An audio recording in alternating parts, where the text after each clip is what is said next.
আচ্ছা, আমরা হচ্ছে আজকে সাবজেক্ট ভার্ব এগ্রিমেন্টের ক্লাস করব। এটা খুব গুরুত্বপূর্ণ একটা টপিক। এই টপিক, এই বিষয়টার কারণে কিন্তু maximum student English sentence making এ ভুল করে থাকে আইএলটিএস রাইটিং এর ক্ষেত্রে। আমি যতটুকু দেখছি আর কি, যে রাইটিং এর অনেকটা পেপার দেখা হয়েছে, এর মধ্যে স্টুডেন্ট যে মেজর ভুলটা করে থাকে এটা হচ্ছে সিঙ্গুলার প্লুরাল ভার্ব, ওইগুলাতে মিস্টেক হয়ে থাকে। তো সাবজেক্ট সিঙ্গুলার হলে ভার্বটাও সিঙ্গুলার হবে, বা ওই যে কিছু স্পেসিফিক রুলস আছে ওইগুলো ফলো না করে হচ্ছে সে নিজের মতো করে একটা ভার্ব দিয়ে আসে। তো এক্ষেত্রে কিন্তু ওইটা ভুল হয়ে যায়। তো আমাদের জানতে হবে যে কোন সাবজেক্টের সাথে কোন ভার্বটা আসবে, কখন এস হবে ভার্বের সাথে, কখন এস হবে না। তো এগুলা গুরুত্বপূর্ণ আমাদের রাইটিং এর জন্য, কারণ রাইটিং আমরা যখন সেন্টেন্স মেক করব আমরা অনেক ধরনের সাবজেক্ট নিয়ে আসবো। তো যেমন আমি একটা সাপোজ দা বয় বললাম, বয়ের সাথে যে বার্ফটা আসবে বয়েজ এর সাথে কিন্তু সেম বার্ফটা আসবে না। কারণ বয় বলতে একটা বালককে বোঝানো হয়েছে, বয়েজ বলতে হচ্ছে সব অনেককে বোঝানো হয়েছে। তো আমাকে বুঝতে হবে যে সাবজেক্টটা কি, সাবজেক্ট অনুযায়ী বার্ফটা কি হবে, ওইগুলা হচ্ছে আমরা আজকে দেখবো। তো প্রথমত হচ্ছে আমরা সাবজেক্ট ভার্ব এগ্রিমেন্ট, এটাকে আমরা কি বলবো? Subject verb agreement. Subject verb এগ্রিমেন্টটা মানে কি? সাবজেক্ট ভার্ব এগ্রিমেন্ট মানে হচ্ছে সাবজেক্ট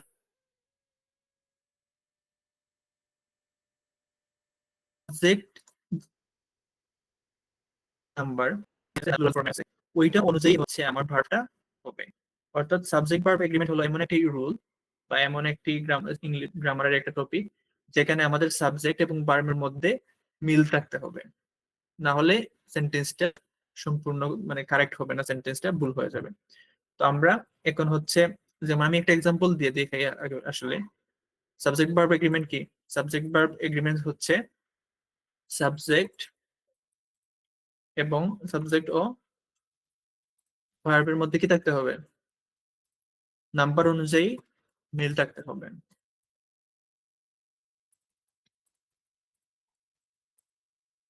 ওকে, এটা হচ্ছে একটা basic idea subject verb agreement কি। আমি যদি একটা সিম্পল একটা এক্সাম্পল নেই তাহলে ক্লিয়ার হবে।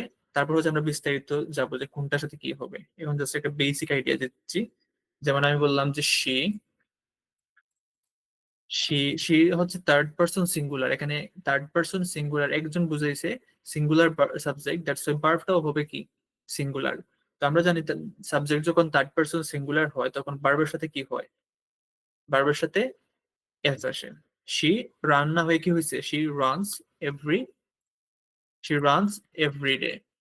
সে প্রত্যেকদিন দৌড়ায়। এখন আমি আরেকটা সেন্টেন্স নেই, যেমন আমি বললাম এখানে শি না বলে বললাম দে। তো দে মানে কি? দে মানে হচ্ছে তারা, একের অধিক। এখন হচ্ছে সাবজেক্টটা সিঙ্গুলার রয়ে নাই, আর সাবজেক্টটা কিন্তু প্লুরাল হয়ে গেছে। তো সাবজেক্ট যেহেতু প্লুরাল, তো সাবজেক্ট অনুযায়ী কিন্তু ভার্বটা হবে। আমরা আগে সাবজেক্ট ভার্ব এগ্রিমেন্টে এখানে যে দেখছি যে সাবজেক্ট ও ভার্বের মধ্যে নাম্বার অনুযায়ী মিল থাকতে হবে। অর্থাৎ সাবজেক্ট যদি সিঙ্গুলার হয় ভার্বটাও হবে সিঙ্গুলার, সাবজেক্ট যদি প্লুরাল হয় তাহলে ভার্বটা হবে কি প্লুরাল। তো এখানে আমি ভার্ব প্লুরাল হচ্ছে ভার্বের যেটা আছে দে রান, এখানে এটা হচ্ছে ভার্বের প্লুরাল ফর্ম। এখানে কিন্তু এস আসবে না, আর এখানে এস আসবে না। তো এখানে হবে কি they run every day, they run every day. অর্থাৎ আমরা দেখতে পারলাম যে সাবজেক্ট অনুযায়ী ভার্বটা কি হয়? চেঞ্জ হয়। সাবজেক্টের নাম্বার অনুযায়ী ভার্ব চেঞ্জ হয়। তো এটাই হচ্ছে মূলত subject verb agreement. Subject verb agreement মূলত কি এটাই। তো এগুলো হচ্ছে আমরা একটা বেসিক আইডিয়া নিলাম যে সাবজেক্ট ভার্ব এগ্রিমেন্টটা কি। এখন হচ্ছে আমরা বিস্তারিত দেখবো যে কোনটার সাথে কি হবে, কোনটার সাথে সাব সিঙ্গুলার ভার্ব হবে, কোন সাবজেক্টের সাথে হচ্ছে প্লুরাল ভার্ব হবে। তো এগুলো যদি আমরা ভালোভাবে ক্লিয়ার করে নেই তাহলে হচ্ছে আমাদের জন্য যখন আমরা রাইটিং লিখবো, এই আমাদের যে বড় বড় সেন্টেন্স লিখতে হয়, এগুলো তো আমরা ছোট ছোট এক্সাম্পল নিচ্ছি, বাট বড় বড় সেন্টেন্সের ক্ষেত্রেও কিন্তু এগুলো আর মিস্টেক হবে না। তো এখন আমরা হচ্ছে কিছু ইম্পর্টেন্ট যে রুলস যেগুলো আছে ওইগুলো আমরা জেনে নেই। ওকে, তো প্রথমত কি, প্রথমত হচ্ছে যে বেসিক যে রুলস যেগুলো আছে, বেসিক রুল কি কি? একটু আগে যেটা আমরা দেখছি সিঙ্গুলার সাবজেক্ট সিঙ্গুলার ভার্ব নাই। অর্থাৎ সিঙ্গুলার সাবজেক্ট হলে সিঙ্গুলার সাবজেক্ট হলে সিঙ্গুলার সাবজেক্ট হলে কি হবে? সিঙ্গুলার সাবজেক্ট হলে ভার্ব সিঙ্গুলার হবে। সিঙ্গুলার সাবজেক্ট হলে সিঙ্গুলার ভার্ব হবে।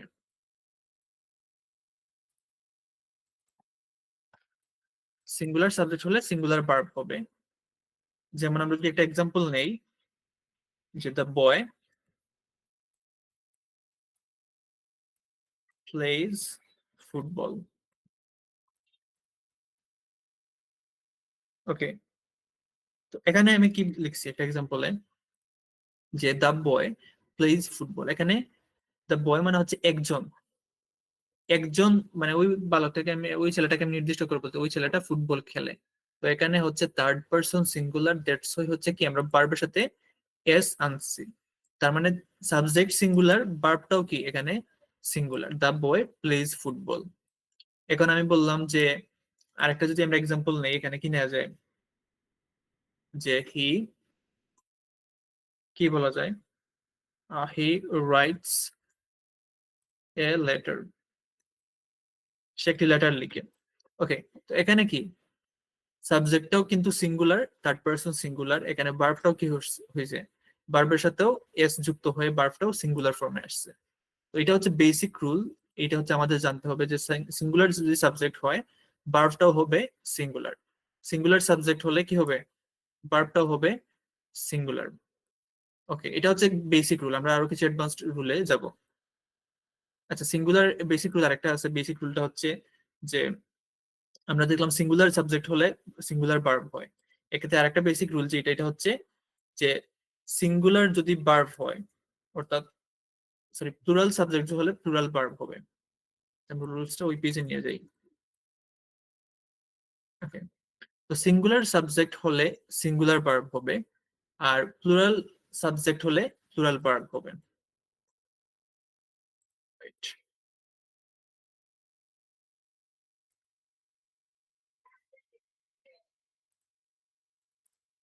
ওকে, এখন হচ্ছে আমরা কি দেখবো, যে একটা বেসিক রুল দেখলাম যে সিঙ্গুলার সাবজেক্ট হলে ভার্বটাও সিঙ্গুলার হয়। এখন বেসিক রুল আরেকটা আছে যে প্লুরাল যদি সাবজেক্ট হয়, প্লুরাল সাবজেক্ট হলে কি হবে, প্লুরাল সাবজেক্ট হলে প্লুরাল ভার্ব হবে। প্লুরাল সাবজেক্ট হলে প্লুরাল ভার্ব হবে। এখানে আমরা এক্সাম্পল নেই, এক্সাম্পল নিলে আমরা এটা ক্লিয়ার হবো। প্লুরাল সাবজেক্ট হলে প্লুরাল ভার্ব। এখানে আমরা যদি এক্সাম্পল দেখি,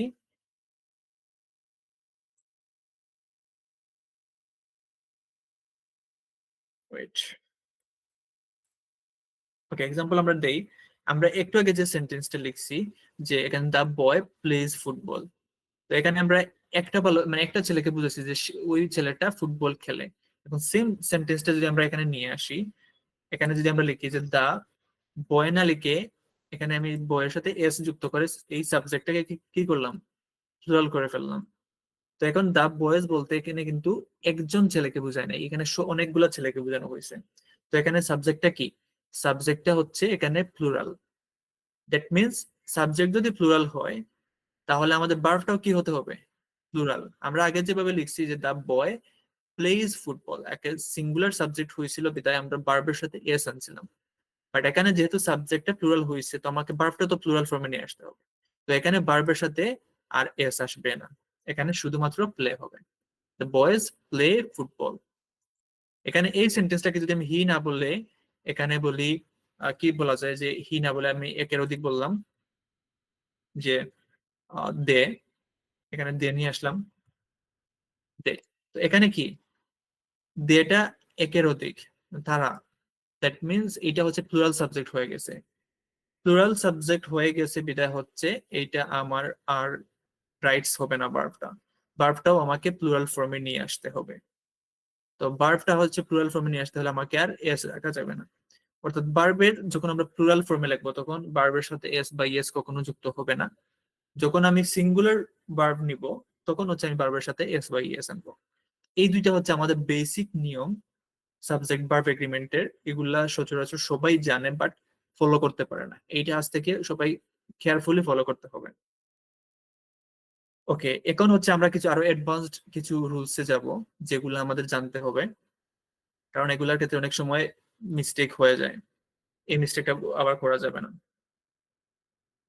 আচ্ছা, আমার ক্লাসের লিংকে কি ঢুকা যাচ্ছে না? একজন মেসেজ দিল যে আবার লিংক দেওয়ার জন্য। আচ্ছা, ক্লাসের লিংকে কি কোনো সমস্যা? ক্লাসে কি ঢোকা যায় না? দু একজন মেসেজ দিতেছে যে লিংক আবার দেওয়ার জন্য। আচ্ছা, আমি লিংকটা শেয়ার করে দিই আবার, 1 মিনিট। গ্রুপের লিংক তো হচ্ছে একটা লিংক সবার কাজ করতেছে, দ্যাট মিনস সবারই কাজ করার কথা।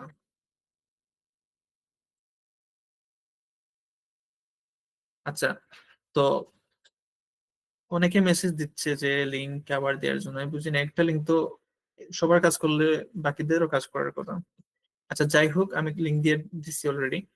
এখন হচ্ছে আমি যে 2টা রুলস দেখাইছি এটা হচ্ছে বেসিক রুলস, আমরা আরো কিছু অ্যাডভান্স রুলে যাই। ওকে, তো এখন হচ্ছে আমরা দেখবো যে এরপরে যেটা, এখন আমরা নর্মালি দেখি যে অনেক সময় কি হয়, অনেক সময় সাবজেক্টটা কি হয়, সাবজেক্টটা এন্ড দ্বারা যুক্ত থাকে অনেক সময়, বা ওর নর এগুলো দিয়ে যুক্ত থাকে, অর্থাৎ কম্পাউন্ড সাবজেক্ট হয় অনেক সময়। কম্পাউন্ড মানে কি? কম্পাউন্ড মানে হচ্ছে একে মানে যৌগ একের অধিক থাকে। তো এক্ষেত্রে যদি এন্ড দ্বারা যুক্ত হয়, সাবজেক্ট যদি এন্ড দ্বারা যুক্ত থাকে এরকম, তাহলে আমরা ভার্বটা কি নিব? সাবজেক্ট যদি ওর দ্বারা যুক্ত থাকে তাহলে আমরা কি নিব? ভার্ব। ওকে, যদি সাবজেক্ট যদি সাবজেক্ট যদি এন্ড এন্ড দ্বারা যুক্ত থাকে তাহলে কি হবে? তাহলে ভার্বটা কি হবে? তাহলে ভার্ব সবসময় কি হবে? তাহলে ভার্ব অবশ্যই প্লুরাল হবে। তাহলে কি হবে? তাহলে ভার্ব প্লুরাল হবে। অর্থাৎ আমি এখানে কি বললাম, যে সাবজেক্ট যদি কি দ্বারা যুক্ত থাকে, সাবজেক্ট যদি এন্ড দ্বারা যুক্ত থাকে তাহলে ভার্বটা হবে প্লুরাল। আমি যদি এখানে এক্সাম্পল নেই, ওয়েট, ওকে, এখন আমি যদি এখানে এক্সাম্পল নেই, আমি বললাম যে suppose Sarah and Sarah and Maria.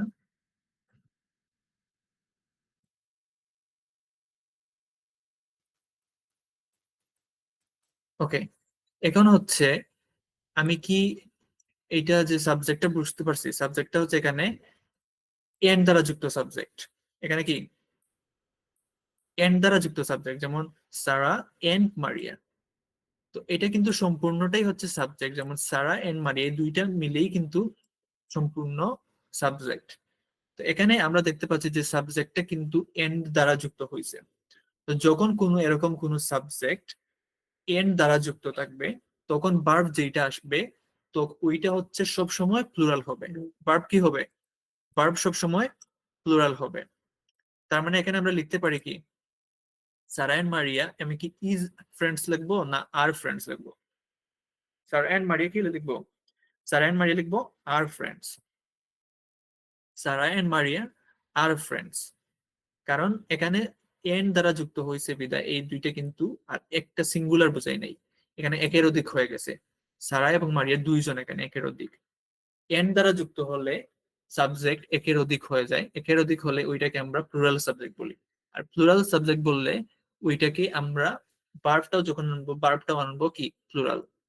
Sara and Maria are friends.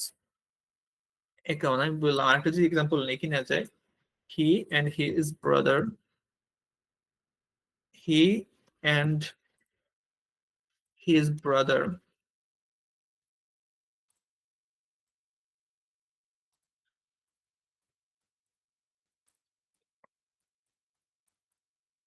ওকে, এখানে আমি বললাম আর একটা এক্সাম্পল দিলাম যে he and his brother dash playing football.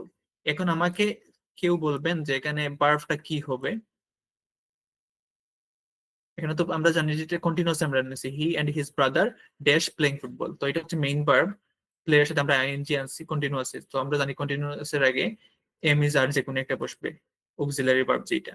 তো আমরা জানি যে সিঙ্গুলার হলে ইজ হয় আর প্লুরাল হলে আর হয়। তো এখানে he and his brother is playing football হবে না he and his brother are playing football হবে? কাইন্ডলি কেউ আমাকে বলবেন, তাহলে আমি বুঝতে পারবো আপনারা বুঝতে পারছেন কিনা। আর ঠিক আছে, রাইট, থ্যাংক ইউ। এটা হবে আর, কারণ হচ্ছে এইটা সাবজেক্ট এন্ড দ্বারা যুক্ত হওয়ায় এইটা প্লুরাল হয়ে গেছে। He and his brother are playing football হবে, কারণ এইটা আর সিঙ্গুলার সাবজেক্ট রয়ে নাই, এটা একের অধিক হয়ে গেছে, তাই এটা হবে he and his brother are playing football. তাহলে আমরা বুঝতে পারলাম যদি কোনো সময় সাবজেক্টটা এন্ড দ্বারা যুক্ত হয় তাহলে ওই সাবজেক্টটা প্লুরাল হয়ে যায়, আর প্লুরাল সাবজেক্ট হলে ভার্বটা অবশ্যই প্লুরাল হবে। ভার্বের ক্ষেত্রে আমরা প্লুরাল আনবো, আবার ভার্বের সাথে যদি অক্সিলারি ভার্বটা আসে অক্সিলারি ভার্বটাও প্লুরাল হবে। ওকে, এখন হচ্ছে আমরা এন্ড দ্বারা যুক্ত যে রুল, এটা আমরা আশা করি ক্লিয়ার, এটাতে আর কোনো সমস্যা হবে না আশা করি। এখন হচ্ছে অনেক সময় সাবজেক্ট কি থাকে, সাবজেক্ট আবার অনেক সময় ওর দিয়ে যুক্ত থাকে, অথবা নর আছে, নর দিয়ে যুক্ত থাকতে পারে, যেমন এইদার either ড্যাশ অর, এইভাবে, বা নেইদার ড্যাশ নর। সো এক্ষেত্রে আমরা কি নিতে পারি, সাবজেক্ট যদি ওর বা নর এগুলা দিয়ে যুক্ত থাকে তাহলে আমরা ভার্বটা কি নিব? ওকে, ভার্বটা সবসময় হবে সবচেয়ে কাছের যে সাবজেক্ট থাকবে এটা দিয়ে। যেমন আমরা যদি বলি যে সাবজেক্ট যদি, wait, আমি লিখে দিই, এক্সাম্পল দিলে ক্লিয়ার হবে। সাবজেক্ট যদি ওর অথবা কি নর, সাবজেক্ট যদি ওর নর এগুলা এগুলা দ্বারা যুক্ত থাকে তাহলে সাবজেক্টই হবে। তাহলে সাবজেক্ট হবে, সরি, তাহলে ভার্ব হবে সবচেয়ে কাছের যে সাবজেক্টটা থাকবে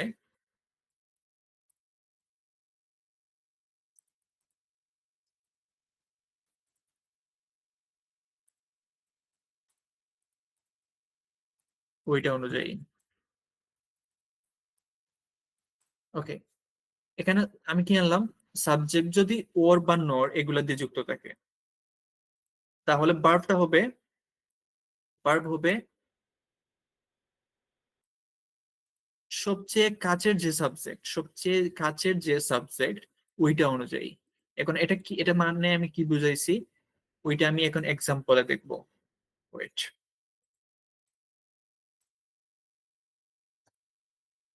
এখন আমি একটা এক্সাম্পল নিলাম যে either,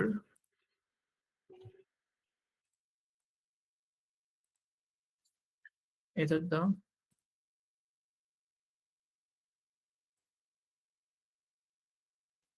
and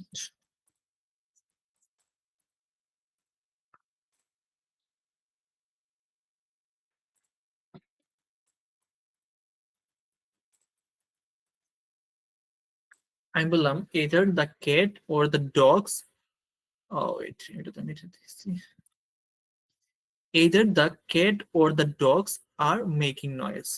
এখন কথা হচ্ছে বার্বটা এখানে মানে এটা আর কেন আসলো, আমি বললাম হয় কুকুর, মানে হয় বিড়াল নাইলে কুকুরগুলো কি করতেছে, চিৎকার করতেছে বা সাউন্ড করতেছে। এখানে আমরা সাবজেক্ট দেখতেছি কি ওর দিয়ে যুক্ত হয়েছে, এখানে কিন্তু ওইটা সম্পূর্ণটাই হচ্ছে সাবজেক্ট, যে হয় বিড়ালটি নয়তো কুকুরগুলো। তো এটা সম্পূর্ণটাই সাবজেক্ট কি হয়েছে, ওর দ্বারা যুক্ত হয়েছে। তো এখানে আমি সাবজেক্টের যখন আমি কন্টিনিউয়াস আনছি তখন আমরা জানি এম ইজ আর হয়, এরপর বারবার তাই এনজি হয়েছে। তো সাবজেক্ট অনুযায়ী সিঙ্গুলার হলে ইজ হবে, প্লুরাল হলে আর হবে। এখন কথা হচ্ছে এখানে আর আসলো কেন, আমরা একটু আগে বলছি যে সাবজেক্ট যদি ওর বা নর এগুলোর দ্বারা যুক্ত থাকে তাহলে ভার্বটা হবে এর সবচাইতে কাছের সাবজেক্ট অনুযায়ী, ভার্বটা হবে সবচেয়ে কাছের যে সাবজেক্ট ওইটা অনুযায়ী। তো এখানে ভার্বের আগে সবচেয়ে কাছের সাবজেক্ট কি ডগস নাকি ক্যাট? অবশ্যই ডগসটা হচ্ছে কাছের সাবজেক্ট। তো এখানে যেহেতু ডগ না বলে এখানে ডগস বলছে, দ্যাট মিনস একটা কুকুর না, এখানে অনেকগুলা কুকুর, তো এইটা প্লুরাল। বাট ক্যাট, এখানে একটা ক্যাট বোঝানো হয়েছে, তো এখানে সিঙ্গুলার। বাট আমার বার্বটা যেহেতু ডগস এর কাছাকাছি দ্যাটস ওয়াই ডগস যে ফর্মে থাকবে, সিঙ্গুলার ফর্মে থাকলে সিঙ্গুলার ভার্ব হবে, যদি প্লুরাল ফর্মে থাকে তাহলে প্লুরাল ফর্মে ভার্বটা আসবে। যেহেতু ডগসটা প্লুরাল ফর্মে আছে, দ্যাটস ওয়াই হচ্ছে ভার্বটাও হইছে কি আর আসছে। either the cat or the dogs are making noise. এখন আমি যদি নট দিয়ে একটা এক্সাম্পল নেই, যে neither he nor the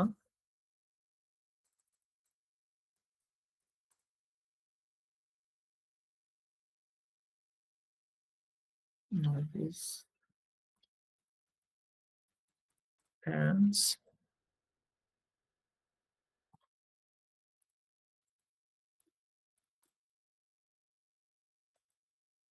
ওকে, এখানে ইজ না আর হবে, এখানে ইজ না আর হবে, এই এক্সাম্পলে কেউ বলবেন কাইন্ডলি নেইদার হি নর হিজ প্যারেন্টস ড্যাশ, বলতে এখানে ইজ অথবা আর হবে, এই দুইটার মধ্যে কোনটা হবে কেউ বলেন। আর, রাইট, রাইট, ঠিক আছে। এখানে কেন আর আসছে, কারণ নেইদার হি নর হিজ প্যারেন্টস এখানে নট দিয়ে যুক্ত হয়েছে। সো নট দিয়ে যুক্ত হইলে সেন্টেন্সটা আমাকে, আমরা জানি সেন্টেন্সের ভার্বটা হবে ওই ভার্বের কাছাকাছি যে সাবজেক্ট আছে ওইটা অনুযায়ী। এখানে হি সিঙ্গুলার, বাট এখানে আরেকটা আসছে হিজ প্যারেন্টস, মানে তার প্যারেন্টস মানে বাবা মা। তো এখানে কি হবে, এখানে হবে আর হবে।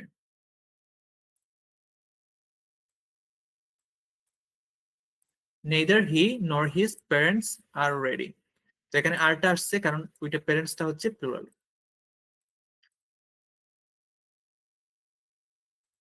আচ্ছা, আমি এইটা যদি এইভাবে বলি যে আরেকটা, যে neither he nor his brother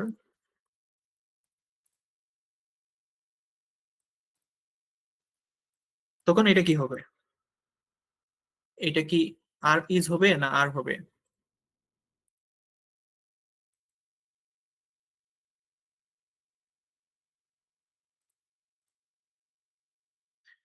is, right. কারণ এখানে বারবার কাছাকাছি হচ্ছে হিজ ব্রাদার, হিজ ব্রাদার মানে হচ্ছে একজন, তো এখানে হবে কি is. Neither he or neither হি নর হিজ ব্রাদার ইজ রেডি। তো এটা খেয়াল রাখবা যে আমি যদি ওর বা নর এইগুলা আমার সাবজেক্টে আসে, এগুলা দ্বারা যদি কোনো সাবজেক্ট যুক্ত থাকে তাহলে এর ভার্বটা হবে অবশ্যই এর কাছাকাছি, যে সবচেয়ে কাছাকাছি যে সাবজেক্টটা থাকবে ওইটা অনুযায়ী। তো এই চারটা রুল আমরা আশা করি ক্লিয়ার হয়েছি। এখন আমরা এর পরবর্তী রুলে যাব, মানে পরবর্তী যে বিষয়টা আমাদের জানতে হবে। ওকে, এখন হচ্ছে কিছু অনির্দিষ্ট প্রোনাউন যেগুলো আমরা ইনডিফিনিট প্রোনাউন বলে থাকি, যেমন ওই যে আমরা ইউজ করি সচরাচর everyone, someone, anyone, each, every, few, many, several, both. এগুলা কোনটার ক্ষেত্রে কি হবে এগুলা আমাদেরকে জানতে হবে। কিছু ইনডিফিনিট প্রোনাউন আছে যেগুলা সব সময় কি হয় সিঙ্গুলার হয়, আর কিছু আছে ইনডিফিনিট প্রোনাউন যেগুলো সব সময় প্লুরাল হয়। যেমন আমি ইনডিফিনিট প্রোনাউনে যদি যাই, যে ইনডিফিনিট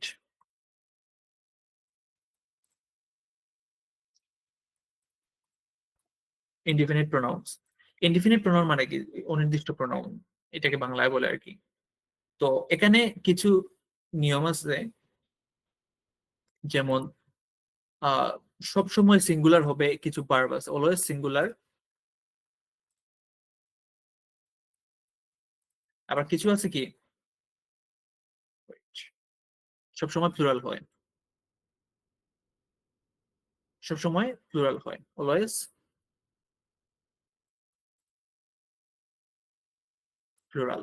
এখন কথা হচ্ছে কোনগুলা সবসময় সিঙ্গুলার হয়, কোনগুলা সবসময় প্লুরাল হয় এগুলো আমাদেরকে জানতে হবে। অলওয়েজ সিঙ্গুলার কোনগুলা, অলওয়েজ সিঙ্গুলার হচ্ছে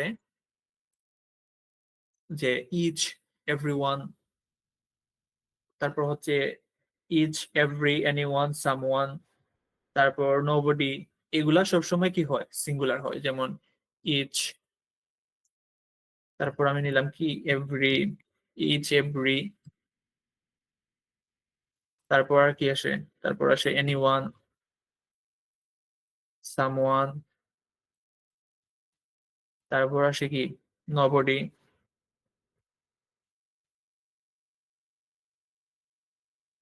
ওকে, তো এই যে কিছু ওয়ার্ড আছে যেগুলো আমরা ইনডিফিনিট প্রোনাউন হিসেবে চিনে থাকি, ওইগুলো আমরা দেখি অনেক সময় সাবজেক্ট হিসাবে চলে আসে। তো এগুলা যদি সাবজেক্ট হিসাবে আসে তাহলে আমরা ভার্বটা কি নিব? এগুলা যদি সাবজেক্টে আসে তার মানে এগুলা সবসময় কি সিঙ্গুলার হয়, তার মানে এগুলার ভার্ব গুলাও কি হবে? সিঙ্গুলার হবে। তো এগুলার ভার্ব হবে, এগুলা যদি সাবজেক্ট হিসাবে থাকে, এগুলো যদি সাবজেক্ট হিসাবে থাকে তাহলে ভার্বটা কি হবে? তাহলে ভার্বটা হবে, এগুলো যদি সাবজেক্ট হিসাবে থাকে তাহলে ভার্বটা হবে সিঙ্গুলার। ক্লিয়ার? এখন আমরা একটা এক্সাম্পল দেখি। যেমন আমি বললাম এভরিওয়ান,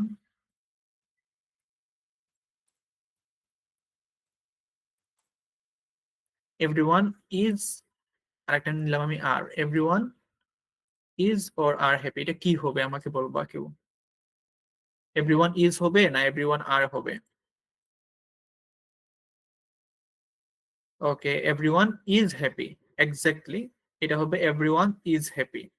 কারণ কি? কারণ হচ্ছে আমরা এই যে সাবজেক্টটা আসছে, আমরা যেটা দেখতে পাচ্ছি যে এভরিওয়ান, তো আমরা জানি যে each, everyone, anyone, someone, nobody, এগুলা যদি থাকে এগুলা সব সময় কি, এগুলা সব সময় সিঙ্গুলার সাবজেক্ট হয়। তো সিঙ্গুলার সাবজেক্ট হলে আমরা জানি সিঙ্গুলার ভার্বটাও হবে। তো দ্যাটস ওয়াই হবে এটা কি everyone is happy, everyone is happy. আচ্ছা, আমরা প্লুরালে দেখি, এগুলো আমরা আরো এক্সাম্পল নিব, সমস্যা নাই, আগে প্লুরালটা দেখে নেই। এখানে আমরা কিছু ওয়ার্ড নিলাম যেগুলো সবসময় সিঙ্গুলার হয়। এখন কোন কোন ওয়ার্ড গুলা সবসময় প্লুরাল হয় এগুলো আমাকে দেখে নিতে হবে। যেমন ফিউ, তারপর হচ্ছে আরো কি কি বলা যায়, যে এই যে আমরা বলি মেনি, ফিউ, মেনি। তারপর আর কি আছে? Both, several. এগুলা দিয়ে কি বোঝায়? মানে ফিউ মানে কিছু, মেনি মানে অনেক, বোথ মানে উভয়, সেভারেল মানে অনেক। তো এই টাইপের যে কিছু ওয়ার্ড আছে ইনডিফিনিট প্রোনাউন যেগুলা, এগুলা সব সময় কি হয়? Always plural, always plural, plural, always কি হয়? প্লুরাল। এগুলা যদি সাবজেক্ট হিসাবে আসে তাহলে কি হবে? ভার্বটা কি হবে? এগুলো সাবজেক্ট হিসাবে আসলে তাহলে ভার্বটা হবে প্লুরাল। ভার্বটা হবে প্লুরাল।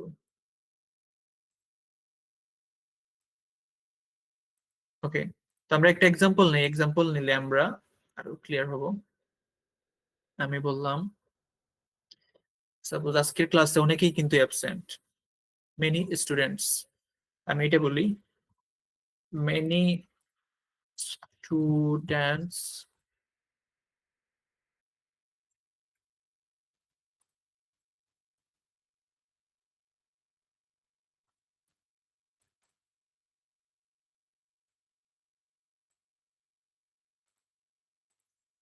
ওকে, এখানে মেনি স্টুডেন্টস ইজ বা আর অ্যাবসেন্ট, এখানে ইজ না আর আসবে?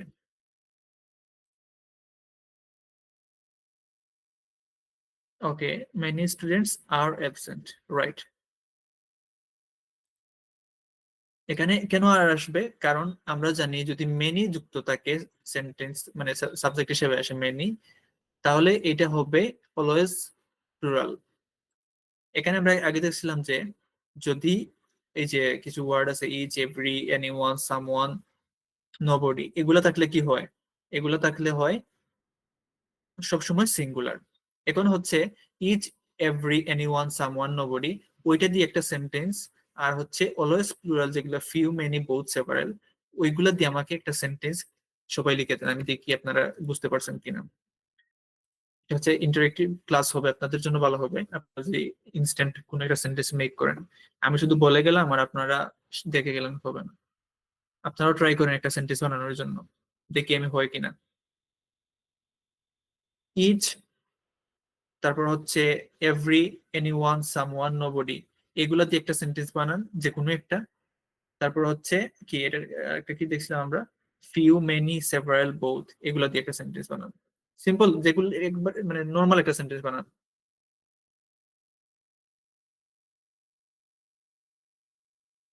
পারতেছেন না নাকি?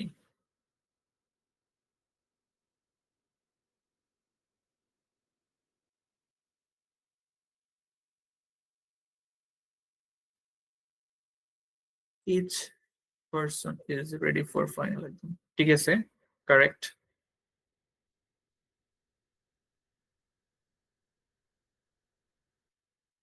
আচ্ছা ঠিক আছে, আমি বুঝতে পারছি আপনারা বানাতে পারবেন না। আমি যাই পরের গুলোতে। Few birds are flying, right, ঠিক আছে। Someone is missing in the party, exactly, ঠিক আছে, থ্যাংক ইউ। আপনারা যারা সেন্টেন্স বানাইছেন থ্যাংক ইউ। এখন আমি পরের রুলস গুলোতে চলে যাই। আচ্ছা, এখানে হবে মেনি স্টুডেন্টস কি আর অ্যাবসেন্ট। ওকে, তো আমরা এখানে দুইটা জিনিস দেখলাম ইনডিফিনিট প্রোনাউনে, যে অলওয়েজ সিঙ্গুলার কোনগুলা হয়, অলওয়েজ প্লুরাল কোনগুলা হয়। এখন হচ্ছে সব সময় এগুলা সিঙ্গুলার হয়, এগুলা থাকলে সবসময় প্লুরাল হয়। আবার কিছু আছে যেগুলা হচ্ছে ডিপেন্ড করে আসলে কনটেক্সটের উপর। কিছু মানে এটা কি কি বলে, ইনডিফিনিট প্রোনাউন আছে সবসময় কিছুটা নির্ভরশীল। যেমন আমার সেন্টেন্সটা কি কিসের উপর আছে, সেন্টেন্সটা ওই কনটেক্সটের উপর হচ্ছে নির্ভরশীল। এখানে আমি যদি নেই, ওয়েট, এক minute,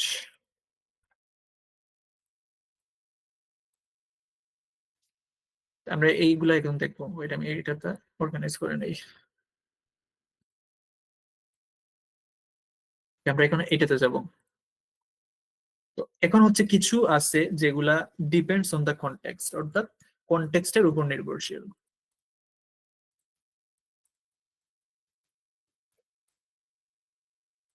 depends on the context মানে কি?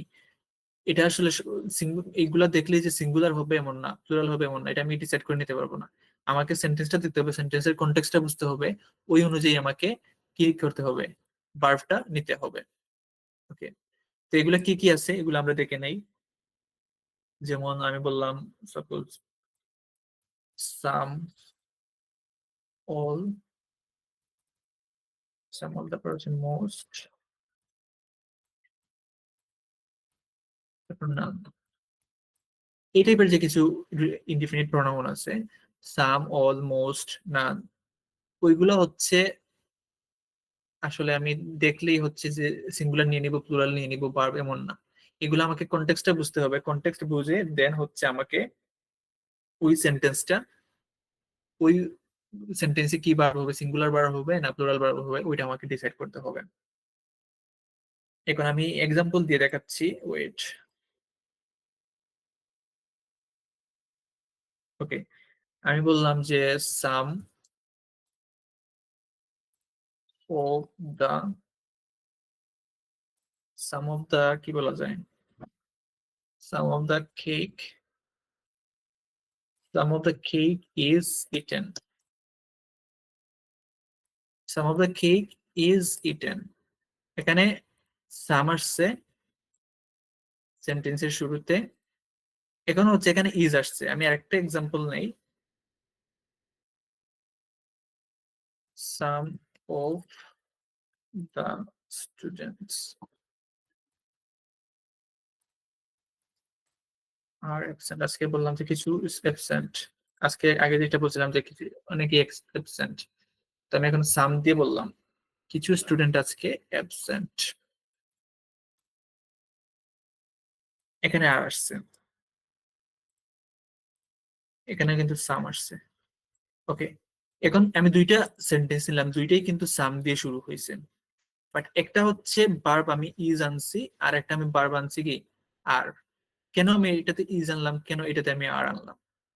আমি একটু আগে বলছিলাম কি, এটা হচ্ছে ডিপেন্ডস অন দ্য কনটেক্সট, অর্থাৎ কনটেক্সটের উপর হচ্ছে এটা নির্ভর করে। Depends on the context. Context মানে হচ্ছে ওই সেন্টেন্সটা পড়ে, ওইটা সেন্টেন্সটা কি নিয়ে কথা বলতেছে ওইটা আমাকে ভালোভাবে বুঝতে হবে। এখানে আমি বলছি কি, কেকের কিছু অংশ খাওয়া হয়েছে। এখানে আমি বলছি সব স্টুডেন্টের মধ্যে, বলতে মানে অনেক স্টুডেন্ট আজকে অ্যাবসেন্ট, অনুপস্থিত। তো এখানে দেখেন, এখানে এই যে কেক, এই কেকটা কি, কেকটা হচ্ছে একটা কেক বোঝানো হয়েছে, এই কেকটা এখানে সিঙ্গুলার। দ্যাটস হোয়াই হচ্ছে সাম থাকা সত্ত্বেও আমাকে বার্বটা আমি সিঙ্গুলার বার্বে নিয়ে আসছি। পরের সেন্টেন্সে আমরা দা স্টুডেন্টস যেটা আনছি ওইটা কিন্তু একজন স্টুডেন্ট না, এখানে কিন্তু অনেকজন স্টুডেন্ট বুঝাইছি। দ্যাটস হোয়াই এইটাতে আমি আর আনছি। অর্থাৎ আমাকে সেন্টেন্সটা বুঝতে হবে, আমি সাম থাকলেও বা অল বা মোস্ট বা নান থাকলে কি নিয়ে কথা বলতেছে, কোন কনটেক্সটে ওইটা কথা বলতেছে ওইটা আমাকে বুঝতে হবে। ওই অনুযায়ী হচ্ছে আমাকে কি করতে হবে, বার্বটা নিয়ে আসতে হবে। বার্ব সিঙ্গুলারে আসবে অথবা প্লুরালে আসবে। এখানে some of the cake is eaten, কারণ হচ্ছে এখানে কেকটা হচ্ছে সিঙ্গুলার, দ্যাটস ওয়াই বার্বটা হয়েছে সিঙ্গুলার। এখানে সামের পর হচ্ছে দ্য স্টুডেন্টস, এইটা হচ্ছে প্লুরাল, দ্যাটস ওয়াই বার্বটা হচ্ছে প্লুরাল, ইজ আর। তো এখানে এই যে কিছু আমি এগুলা সামের বা আমি বাকি যেগুলো আছে ওইগুলোর ক্ষেত্রে সেম। তো এখানে আমরা এখন হচ্ছে এই রুলটা কি বুঝতে পারছি কিনা জানাবেন সবাই। এই রুলটা কি বুঝতে পারছেন কিনা একটু জানাবেন।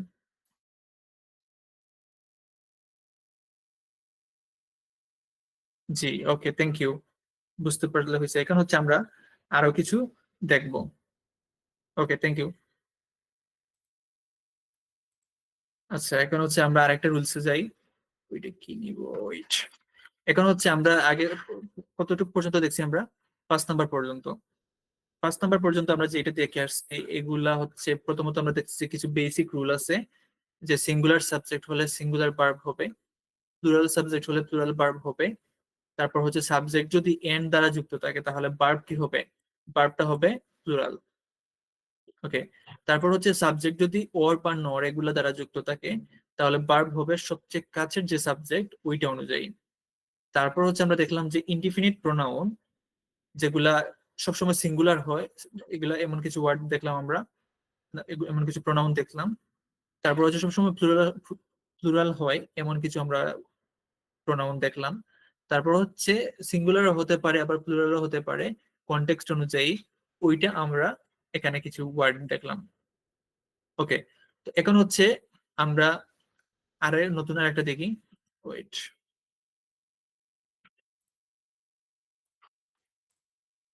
ওকে। এখন হচ্ছে আমরা কিছু কালেকটিভ নাউন আমরা জানি। কালেকটিভ নাউন মানে কি? কালেকটিভ নাউন হচ্ছে যে নাউন গুলা মূলত হচ্ছে কোন একটা সমষ্টি বোঝায়। যেমন আমরা বললাম টিম। টিম হচ্ছে অনেকজনের সমষ্টি, অনেকজনকে নিয়ে, অনেকজনের সমষ্টি নিয়েই কিন্তু একটা দল গঠিত হয়। তো টিমটা হচ্ছে একটা কালেকটিভ নাউন। তারপর আমি বললাম ক্লাস। ক্লাসটাও কিন্তু একটা কালেকটিভ নাউন, কারণ হচ্ছে ক্লাসটা হচ্ছে মূলত অনেকজনের সম্মিলিতভাবে একটা ক্লাস হয়। তো এইটাও হচ্ছে একটা কালেকটিভ নাউন। তো যখন আমরা কোনো কালেকটিভ নাউন সাবজেক্ট হিসাবে আসবে, যখন কালেকটিভ নাউন সাবজেক্ট হিসাবে আসবে তখন হচ্ছে মূলত আমাকে দেখতে হবে ওই নাউনটা কি, মানে একটা ইউনিট হিসেবে কাজ করতেছে নাকি ওইটা হচ্ছে ইন্ডিভিজুয়ালি কাজ করতেছে, অর্থাৎ এক একজনকে বোঝাচ্ছে আলাদা আলাদা ভাবে। একটা হচ্ছে এটা কি ইউনিট হিসেবে কাজ করতেছে, অর্থাৎ শুধুমাত্র একটা টিম বোঝাচ্ছে এমন, নাকি এটা কি ওই টিমের ভিতর সবাইকে ইন্ডিভিজুয়ালি বোঝাচ্ছে। তো আমরা যখন কালেকটিভ নাউন থাকবো, যখন আমরা লিখি কালেকটিভ নাউন, ওইটা আমি ওই পেজে নিয়ে যাই। ওকে। তো কালেকটিভ নাউন হচ্ছে মূলত, কালেকটিভ নাউন যদি সাবজেক্ট হিসেবে থাকে, কালেকটিভ নাউন যদি সাবজেক্ট হিসেবে থাকে, কালেকটিভ নাউন যদি সাবজেক্ট হিসেবে থাকে, কালেকটিভ নাউন যদি সাবজেক্ট হিসেবে থাকে তাহলে ওইটা, তাহলে দেখতে হবে যে কি দেখতে হবে, তাহলে দেখতে হবে। আচ্ছা, একটা মিনিট, আমার এখানে রুমের বাইরে শব্দ করতেছে, আমি ওটা একটু অফ করে দিয়ে আসি।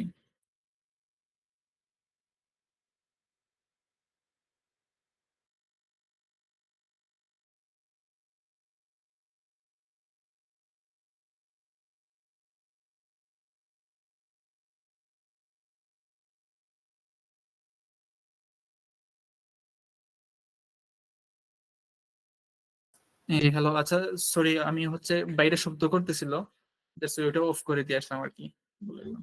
যাবে, ক্লাস কন্টিনিউ করি। আচ্ছা, কালেকটিভ নাউন নিয়ে আমি বলতেছিলাম যে কালেকটিভ নাউন যদি সাবজেক্ট হিসাবে থাকে, তাহলে দেখতে হবে যে ওইটা কি, ওইটা ইউনিট হিসাবে কাজ করতেছে, ওইটা একটা ইউনিট হিসাবে কাজ করতেছে কিনা, ওইটা একটা ইউনিট হিসাবে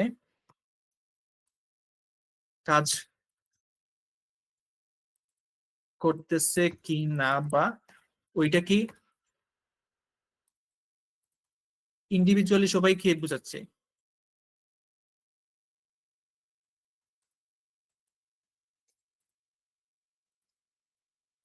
ওকে, এখানে ইউনিট হিসেবে মানে হচ্ছে আমি একটা টিম বুঝাইলাম, শুধুমাত্র ওই যে suppose Bangladesh team, Bangladesh cricket team, তো আমি একটা টিম হিসেবে যদি বুঝাই, ওইটা হচ্ছে একটা ইউনিট, ওইটা একটা ইউনিট যদি একটা আমি বুঝাই, শুধুমাত্র একটা ইউনিট। আমি বললাম যে বাংলাদেশ ক্রিকেট টিম ভালো খেলতেছে রিসেন্টলি, তো বাংলাদেশ ক্রিকেট টিমটা হচ্ছে একটা ইউনিট হিসেবে বোঝানো হয়েছে। আবার আমি যদি বলি বাংলাদেশ টিমের সবগুলা প্লেয়ার ইদানিং খারাপ খেলতেছে, তখন টিমের কিন্তু আমি এখানে ইন্ডিভিজুয়ালি বুঝাইছি। কি বুঝাইছি? আলাদা আলাদা ভাবে একজনকে মেনশন করে আমি বুঝাইছি। তো কালেকটিভ নাউন কি হয়, কালেকটিভ নাউন অনেক সময় সবাইকে নিয়ে একটা ইউনিট হিসাবে অনেক সময় বোঝায়, আবার অনেক সময় কি হয় ইন্ডিভিজুয়ালিও বোঝায়। তো ওইটা আমাদের বুঝতে হবে, ওইটা অনুযায়ী আমাদের কিন্তু ভার্বটা চেঞ্জ হবে। আমরা যদি ভার্বটা নেই, যেমন আমরা যদি ওয়েট, ভার্বটা যদি আমরা নেই, একটা এক্সাম্পল নেই, ওয়েট।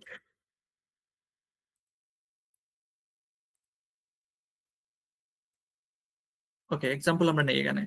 এক্সাম্পলটা কি হতে পারে? একটা টিমের নাম বলেন, যে আমি বললাম বাংলাদেশ টিম যেটা, আমি বললাম the Bangladesh,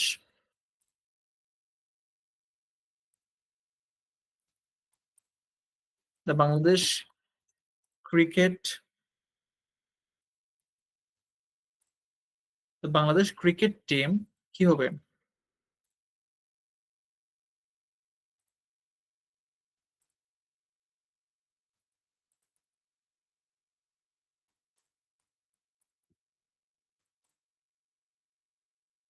the Bangladesh cricket team is winning the match. আমি আর একটা এক্সাম্পল নেই এখানে, the team, the team are arguing among themselves। এখানে আমি আর আনছি,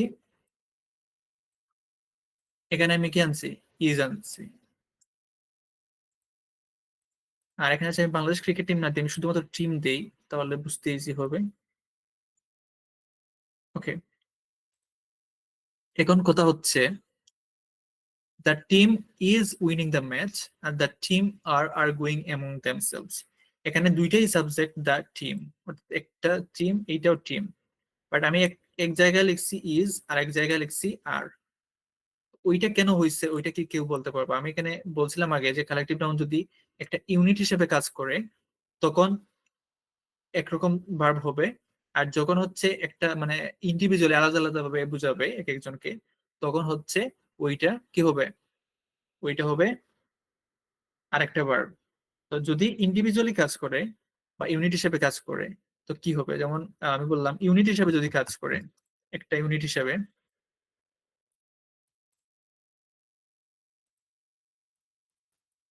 একটা ইউনিট হিসাবে বুঝালে, একটা ইউনিট হিসেবে বুঝালে এটা ভার্বটা হবে কি, সিঙ্গুলার ভার্ব। আর যদি একটা ইউনিট না বুঝিয়ে কি বুঝায়,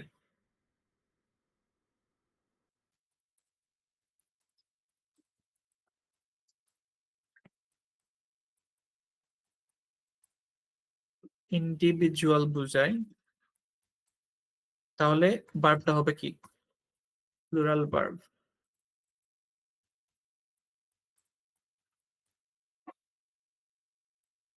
ওকে, তো কখন হচ্ছে সিঙ্গুলার ভার্ব হবে, কালেকটিভ নাউনের ক্ষেত্রে, আর কখন হচ্ছে প্লুরাল ভার্ব হবে, এটা আশা করি বুঝতে পারছি আমরা।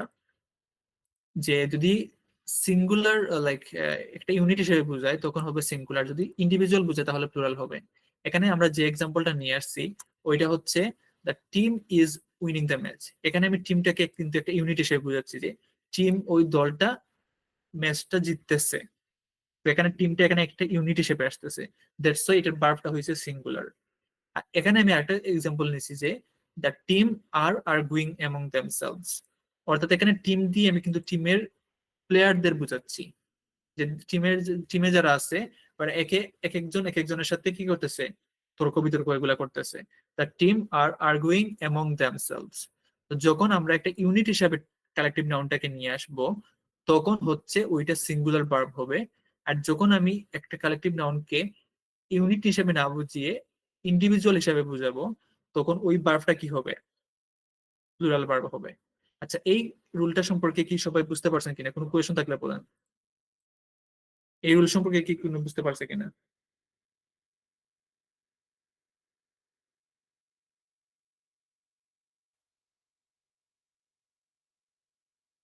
আচ্ছা, সবার কি ক্লিয়ার এটা? আচ্ছা, বুঝতে পারছি। এই এখানে বুঝছি, এই ক্লাসটা রিডিং এর গ্যাপ ফিল আপে অনেক কাজে দিবে। জি, এটা রিডিং এর গ্যাপ ফিলে অনেক কাজে দিবে, কারণ রিডিং এর গ্যাপ ফিল আমাদেরকে বুঝতে হবে যে এটা কি সিঙ্গুলার না প্লুরাল হবে। এটা যদি আমরা বুঝতে পারি প্যাসেজ থেকে ইজিলি আমরা কিন্তু আনসারটা নিয়ে আসতে পারবো।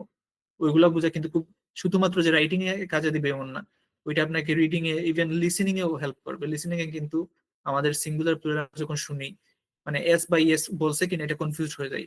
বাট আমরা যদি ওইটাকে গ্রামাটিক্যাল চেকটা করি, যখন আমাদের 10 মিনিট সময় দেয় লাস্ট ট্রান্সফার টাইম, ওইটাতে যখন আমরা হচ্ছে একটু চেক করবো গ্রামাটিক্যালি, তখন আমরা যদি আমি সিঙ্গুলার লিখে আসি বাট আমি যদি সাবজেক্টটা দেখি প্লুরাল, তখন আমি আমার মিস্টেকটা ধরে নিতে পারবো। তখন আমি ইজিলি ওইটাকে কারেক্ট করে দিয়ে আসতে পারবো। সো এটা যে আমরা যে শিখতেছি এটা যে শুধুমাত্র রাইটিং এ হেল্প করবে এমন না, ওইটা writing plus listening plus reading even speaking এও হেল্প করবে, অর্থাৎ ওভারঅল সবগুলা মডিউলে হেল্প করবে। আচ্ছা, আমাদের আরো ক্লাস রয়েছে, আমরা কন্টিনিউ করি। আচ্ছা, কালেকটিভ নাউনের এটা আশা করি ক্লিয়ার। তারপর হচ্ছে আমরা এরপরের যে রুল এটা নিয়ে আসবো। ওকে, এখন হচ্ছে অনেক সময় আমরা দেখি যে সাবজেক্ট কি হয়, অনেক কিছু যুক্ত থাকে, মডিফায়ার যুক্ত থাকে।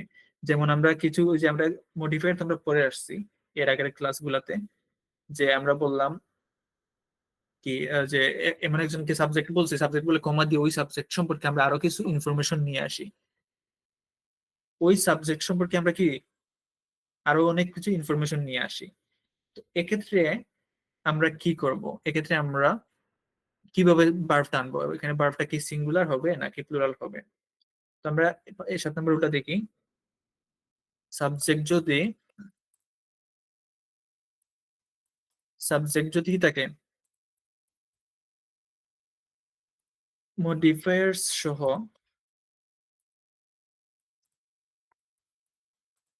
যুক্ত থাকে, সাবজেক্ট যদি মডিফায়ার্স সহ যুক্ত থাকে, তাহলে আমাদের কি করতে হবে? সাবজেক্ট যদি মডিফায়ার্স সহ যুক্ত থাকে তাহলে যে তাহলে থাকে তাহলে বাক্যে সেন্টেন্সের যে মাঝের যে অংশটা থাকবে, কমার পর যেটা থাকে, সেন্টেন্সের মাঝের পার্ট অংশ, যেটা অংশ বা ফ্রেজ যদি আমরা এটাকে বলি, ফ্রেজ যেটা থাকবে ওইটাকে কি করতে হবে? ওইটাকে ইগনোর করতে হবে। ইগনোর করে সাবজেক্ট যেটা থাকবে ওইটা অনুযায়ী কিন্তু সাবজেক্ট যেটা থাকবে ওইটা অনুযায়ী ভার্বটা হবে। যেমন আমরা অনেক সময় দেখি যে আমি ফার্স্ট অফ অল বললাম সাকিব আল হাসান বললো, বলে ক্ষমা বললো যে সাকিব আল হাসান সম্পর্কে আরো কিছু ইনফরমেশন দিবে, সাকিব আল হাসানকে মডিফাই করার জন্য এক্সট্রা কিছু ফ্রেজ নিয়ে আসলো যে Sakib Al Hasan the number 1 allrounder, দিয়ে কমা দিয়ে বললো ইজ নট অ্যাভেইলেবল টুডে। তো এখানে আমাকে আমরা কি করব, সাবজেক্টের পর যে অতিরিক্ত অংশটা নিয়ে আসছে ওইটাকে আমরা কি করব, ইগনোর করব। ইগনোর করে দেন হচ্ছে আমরা সাবজেক্টটা কি ওইটা অনুযায়ী হচ্ছে আমরা ভার্বটা নিয়ে আসবো। যেমন আমি বললাম, এটা কি বলি, যেটা বললাম আমি যে Sakib Al Hasan, Sakib Al Hasan comma the number one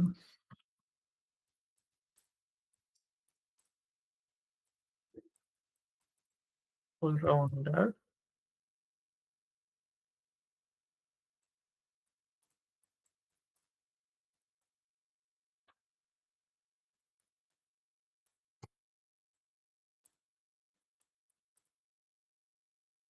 for for the match.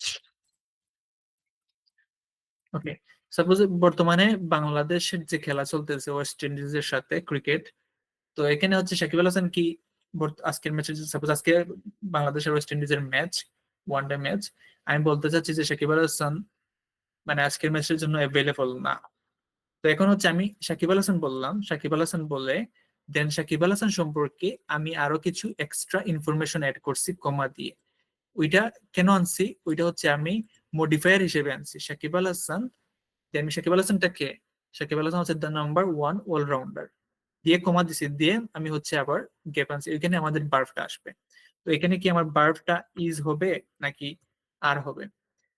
এখন আমি যেটা বলছি, যখন সাবজেক্ট মডিফায়ার সহ যুক্ত থাকবে তাহলে আমাদের সেন্টেন্সের যে মাঝের অংশ বা ফ্রেজ থাকবে ওইটাকে কি করতে হবে, ইগনোর করতে হবে। ওই অর্থাৎ আমরা ওইটা আমরা দেখবো না। দেন হচ্ছে আমরা সাবজেক্ট যেটা থাকবে ওইটা অনুযায়ী আমরা আমাদের কি করব, আমরা আমাদের ভার্বটা নিয়ে আসবো। এখানে সাকিব আল হাসান হচ্ছে একজন বুঝাইছে, third person singular, that's why এটা হবে ইজ।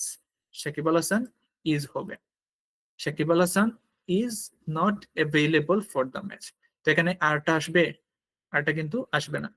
তো এটা হবে Sakib Al Hasan the number one allrounder is not available, is not available for the match.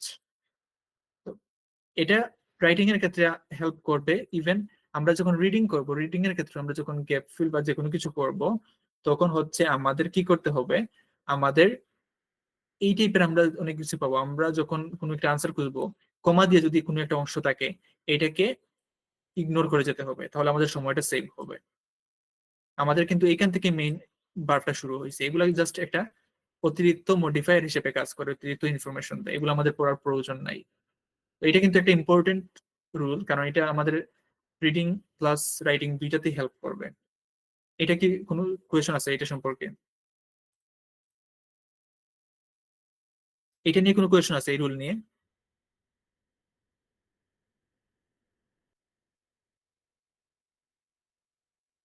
Okay, question না থাকলে ভালো। এইটা কাজে দিবে, আমাদের রিডিং এও কিন্তু কাজে দিবে। রিডিং এ আমরা অনেক বড় সেন্টেন্স পেয়ে থাকি, তো ওইখানে আমরা দেখবো যখন আমরা আনসারটা খুঁজতে যাবো, সাপোজ একটা গ্যাপ ফিল করতেছি, একটা নাম বললো, নাম বলে কমা দিয়ে অনেক কিছু বলবে, দেন ভার্বটা আনবে। আমি সাবজেক্টটা কোথায় আছে, ভার্বটা কোথায় আসবে ওইটা খেয়াল রাখবো, মাঝের যে অংশটা এটা জাস্ট ইগনোর করবো। তাহলে আমাদের সময়টা বাঁচবে। আচ্ছা, আহমেদ খান ভাই বলতেছে আরেকটু, আচ্ছা আমি বুঝাচ্ছি, এক মিনিট।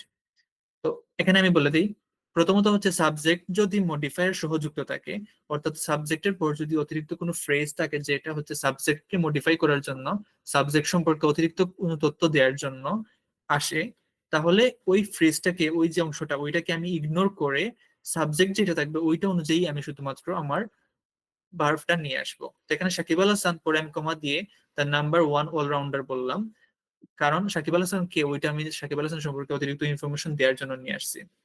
তো আমি যখন ভার্বটা আনবো, কি আনবো, কি বা সিঙ্গুলার না প্লুরাল, ওইটা হচ্ছে আমি এই যে মাঝের ফ্রেজ ওইটাকে আমার আর দেখতে হবে না, ওইটা আমি ইগনোর করব, করে আমি সাবজেক্টটাতে যাবো। কি, যদি সিঙ্গুলার হয় তাহলে সাবজেক্টের ভার্বটাও হবে সিঙ্গুলার, সাবজেক্ট যদি প্লুরাল হয় তাহলে ভার্বটাও হবে প্লুরাল, অর্থাৎ মাঝের অংশটা আমাকে ইগনোর করতে হবে। তো আশা করি এই রুলসটা নিয়ে, এই রুলটা নিয়ে আর কোনো কোয়েশন থাকবে না, বা এটা নিয়ে আর কোনো ভুল হবে না যখন আপনারা লিখবেন। যাই হোক, আমরা এরপরের একটা রুল আছে, ওইটা আর একটু ভালো করে দেখি। আচ্ছা, নর্মালি কোনো যদি সাবজেক্ট মানে কোনো বইয়ের নাম অথবা কোনো মুভির নাম, মানে যে কোনো টাইটেল বা শিরোনাম থাকে, টাইটেল বা যদি শিরোনাম থাকে, টাইটেল বা কি নেম থাকে, সাবজেক্ট হিসেবে থাকলে,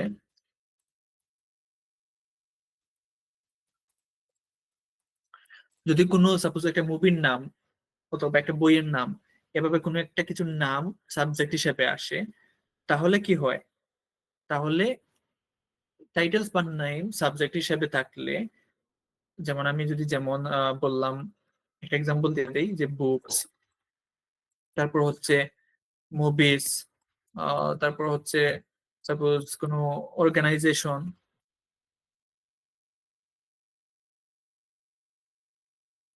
ওকে, এগুলা যদি থাকে, এগুলা যদি এগুলো যদি সাবজেক্ট হিসাবে থাকে, তাহলে ভার্বটা কি হবে? তাহলে ভার্বটা সব সময় কি হবে? সিঙ্গুলার হবে। টাইটেল বা নাম যদি সাবজেক্ট হিসেবে থাকে, যেমন আমি কোনো একটা বইয়ের নাম, কোনো একটা মুভির নাম, কোনো একটা অর্গানাইজেশনের নাম, এগুলা যদি আমাদের সাবজেক্ট হিসেবে থাকে, তাহলে ভার্বটা সব সময় কি হবে? সিঙ্গুলার হবে। ভার্বটা সব সময় সিঙ্গুলার হবে।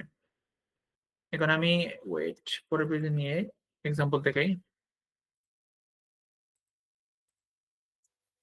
ওকে, এখন হচ্ছে একটা এক্সাম্পল নিয়ে আসি। Wait,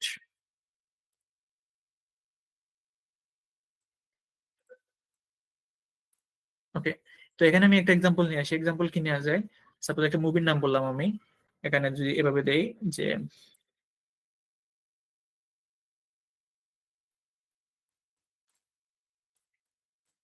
Titanic,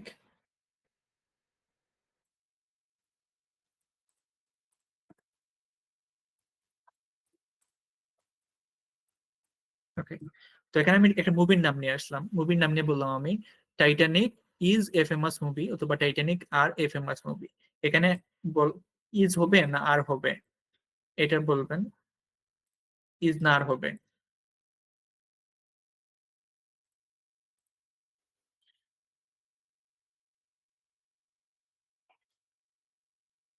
Titanic is right.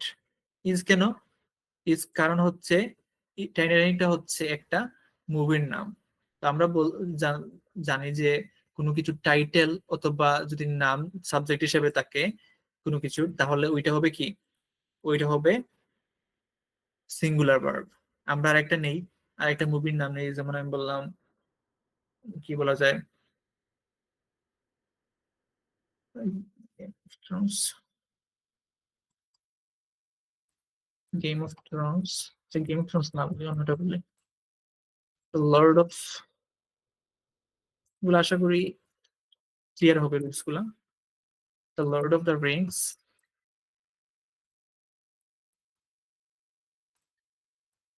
Is R,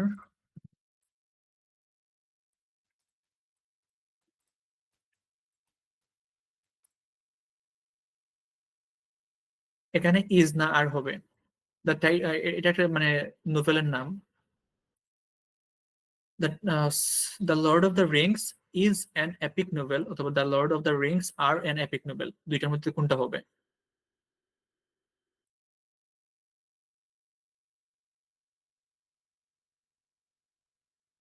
is হবে। পুষ্পা মুভি, সালে আহমেদ ভাইয়া পুষ্পা মুভির ফ্যান নাকি ভাইয়া? পুষ্পা দেখছেন? পুষ্পা টু? গুড, ভালো। পুষ্পা টু যে ইনকাম করতেছে ওইগুলা যদি আমাদের মধ্যে দিয়ে দিত তাহলে তো ঠিক আছিল। আমাদের তো মুভি দেখে লাভ নাই, আমাদের তো বেনিফিটটা কি হইতেছে ওইটা দেখতে হবে। যাই হোক, আমি ওইটাতে ক্লাসে যাই। The Lord of the Rings is an epic Nobel হবে, কারণ ওইটা হচ্ছে একটা নাম বুঝাইছে, দ্যাটস ওয়াই হচ্ছে এটা ইজ হবে। এখানে টাইটানিক একটা মুভির নাম, দ্যাটস ওয়াই এটা হবে এটা is. Titanic is a famous movie, the Lord of the Rings is an epic novel. Okay, এখন আমরা এটাও ক্লিয়ার হয়ে গেলাম টাইটেল বা নেম থাকলে ভার্বটা কি হবে। এখন হচ্ছে আমরা কি করব, আরেকটা দেখি, যেটা হচ্ছে নর্মালি আমরা কি করি, ওই যে অনেক সময় কোনো একটা কি বলে এটাকে পার্সেন্টেজ বা ভগ্নাংশ, যেগুলো যে ফ্র্যাকশন বলে বলে ওইগুলো অনেক সময় আমরা নিয়ে আসি, যেমন 1/3 অফ দা, লাইক বললাম 3/2 ভাগ বা 3/1 ভাগ, বা 30%, 40%, ওইভাবে তো আমাদের অনেক সময় অনেক সেন্টেন্স মেক করতে হয়। তো পার্সেন্টেজের ক্ষেত্রে আমরা কিভাবে বারটা নিয়ে আসবো, সিঙ্গুলার নাকি প্লুরাল? যেমন আমি যদি বলি ফ্র্যাকশন, যেটা বলে ফ্র্যাকশনস বা পার্সেন্টেজেস যেটা আছে,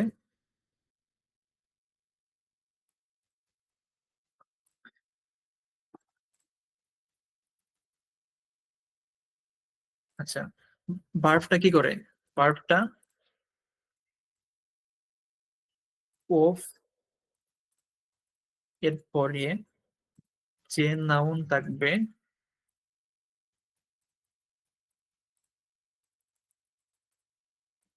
ওইটার উপর কি করবে, ওইটার উপর ডিপেন্ড করে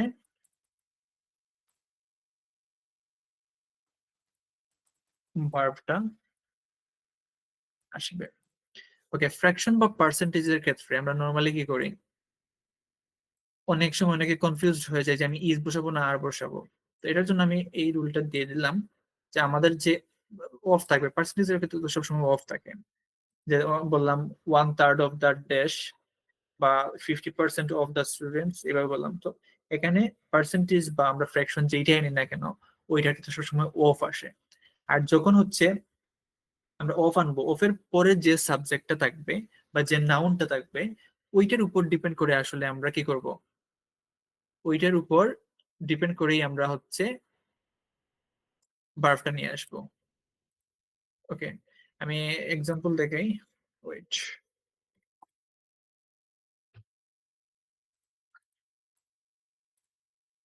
ওকে, তো এখানে হচ্ছে যেমন আমি নিয়ে আসলাম, কি নেওয়া যায়, নিলাম আমি হচ্ছে আমি বললাম আজকে 50% of the students are absent. আজকে 50% of the students are absent. আমি পার্সেন্টেজ এটা বললাম যে বেশিরভাগ ছাত্রই, মানে অর্থাৎ 50% ছাত্রই আজকে অ্যাবসেন্ট। তা আমার রুলটা কি, রুলটা হচ্ছে ফ্র্যাকশন বা পার্সেন্টেজের পর, পার্সেন্টেজের ক্ষেত্রে বার্বটা অফ এর পরের যে নাউন থাকবে ওইটার উপর ডিপেন্ড করেই বার্বটা আসবে। তো অফ কোনটা, এইটা অফ হচ্ছে এইটা। তো অফের পরের যে নাউনটা থাকবে, অর্থাৎ এইটা স্টুডেন্টস, ওইটার উপর ডিপেন্ড করেই আসলে কি হবে, আমার বার্বটা আসবে। তো এখানে আর কেন আসছে, আর আসছে কারণ হচ্ছে অফের পর হচ্ছে দা স্টুডেন্টস, অর্থাৎ দা স্টুডেন্টস মানে হচ্ছে অনেকজন ছাত্র, একজন বুঝায় নাই, এটা প্লুরাল, দ্যাটস ওয়াই ভার্বটাও হবে প্লুরাল, এখানে আর আসছে। তো এখানে আমরা পার্সেন্টেজ আনলাম 50%, আমরা কিন্তু রাইটিং এ যখন আমরা গ্রাফ টাস্ক ওয়ান লিখবো, আমাদের কিন্তু পার্সেন্টেজের ব্যবহার অবশ্যই করতে হবে। সো এটা ইম্পর্টেন্ট, এটা ভালোভাবে শিখে রাখবা। পার্সেন্টেজ থাকলে অফের পর যে যে নাউনটা থাকবে ওইটা অনুযায়ী হচ্ছে কি হবে, ওইটা অনুযায়ী ভার্বটা হবে। আমি যদি এখানে একটা পার্সেন্টেজ আনছি, আমি যদি একটা কি আনি, লাইক কি বলে এটাকে, ফ্র্যাকশন বা ভগ্নাংশ যেটা, ওটাকে নিয়ে আসি, যেমন 3/1 ভাগ, 2/1 ভাগ, ওইটা। তো আমি আনলাম যে 1/3, suppose 1/3 of the water,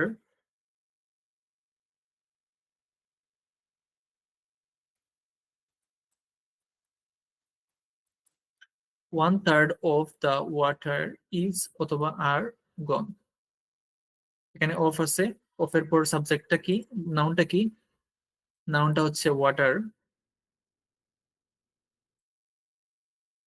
so এখানে এটা কি ইজ হবে নাকি আর হবে, 1/3 অফ দ্য ওয়াটার ইজ অথবা আর গন, এটা ইজ হবে না আর হবে, কেউ বলবেন এটা কি হতে পারে? অফের প্রেসিডেন্স প্লুরালটাই, প্লুরাল আর হবে না আর হবে, ওকে। ওকে, ওকে, ওকে, ইজ হবে, কারেক্ট, ইজ হবে। কারণ হচ্ছে স্পিকিং সম্পর্কে আসলে বলতে সুবিধা হবে। গুড স্পিকিং, ঠিক আছে। ওকে, ইজ হবে, থ্যাংক ইউ। এটা ইজ হবে কারণ হচ্ছে অফের পর সাবজেক্টটা কি, অফের পর সাবজেক্টটা হচ্ছে ওয়াটার, আর ওয়াটার হচ্ছে আমরা জানি আনকাউন্টেবল নাউন, অর্থাৎ ওইটাকে গণনা করা যায় না। আর আনকাউন্টেবল নাউন সবসময় কি হয়, সিঙ্গুলার হয়। দ্যাটস ওয়াই এটা হবে 1/3 of the water is gone. 1/3 of the water is গন, মানে চলে, মানে 3 ভাগের 1 ভাগ পানি চলে গেছে। তো এইটা নিয়ে আমি যে রুলটা নিলাম, ওইটা নিয়ে কি কোনো কনফিউশন আছে কিনা, কোনো কোয়েশন আছে কিনা? পার্সেন্টেজ বা এই যে আমরা কি বলি ভগ্নাংশ বা ফ্র্যাকশন, ওইটা কিন্তু টাস্ক ওয়ান এর ক্ষেত্রে খুবই গুরুত্বপূর্ণ। আমরা টাস্ক ওয়ানে কিন্তু যেগুলা লিখি, যেমন পাই চার্ট আছে বা লাইন গ্রাফ, বার চার্ট, ওইগুলাতে কিন্তু এগুলা ব্যবহার করবে অবশ্যই। তো এইটার ভালোভাবে ক্লিয়ার হয়েছে কিনা একটু জানাবেন, যদি কোনো কিছু বোঝানোর থাকে আর বলবেন, আমি বলে দেবো।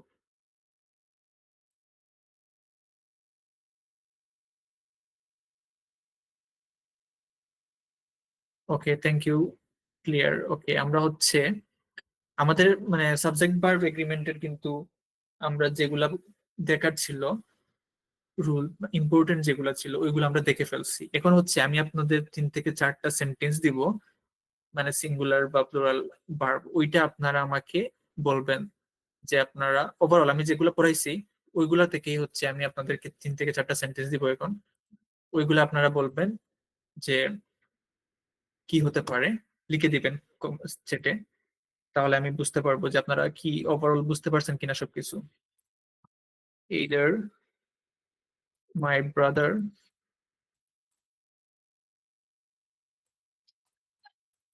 or my sister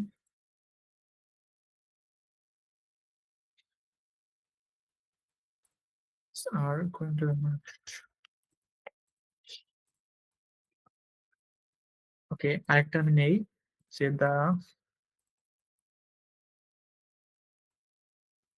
committee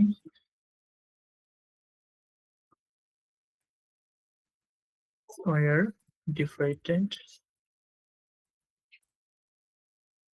very in their opinion.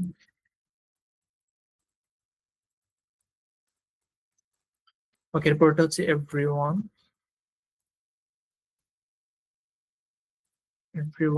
is are happy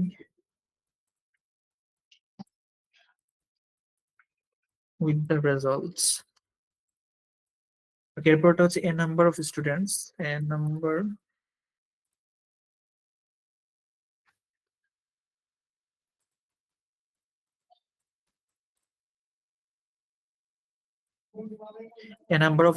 হচ্ছে is বা are absent.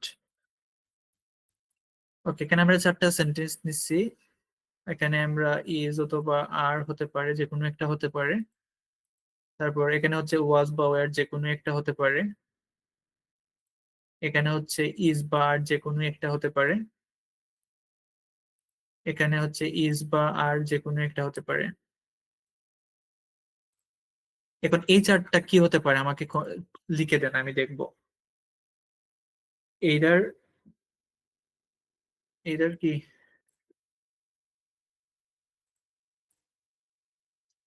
either my brother or my sister is অথবা are going to the market, the committee was বা were divided in their opinion. ওকে, আমি কি স্ক্রিনে রাখবো নাকি message দেখতে চলে আসবো? সেন্টেন্স গুলা কি স্ক্রিনে রাখার দরকার আছে? আপনাদের জানা হয়েছে already?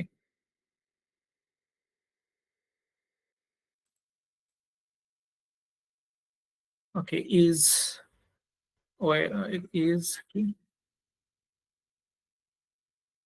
is where is are, right? Is where is are.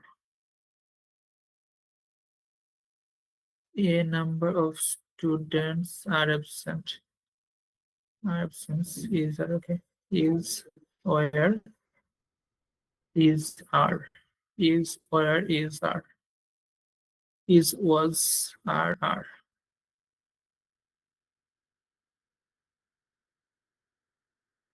আচ্ছা, সালামত ভাইয়া,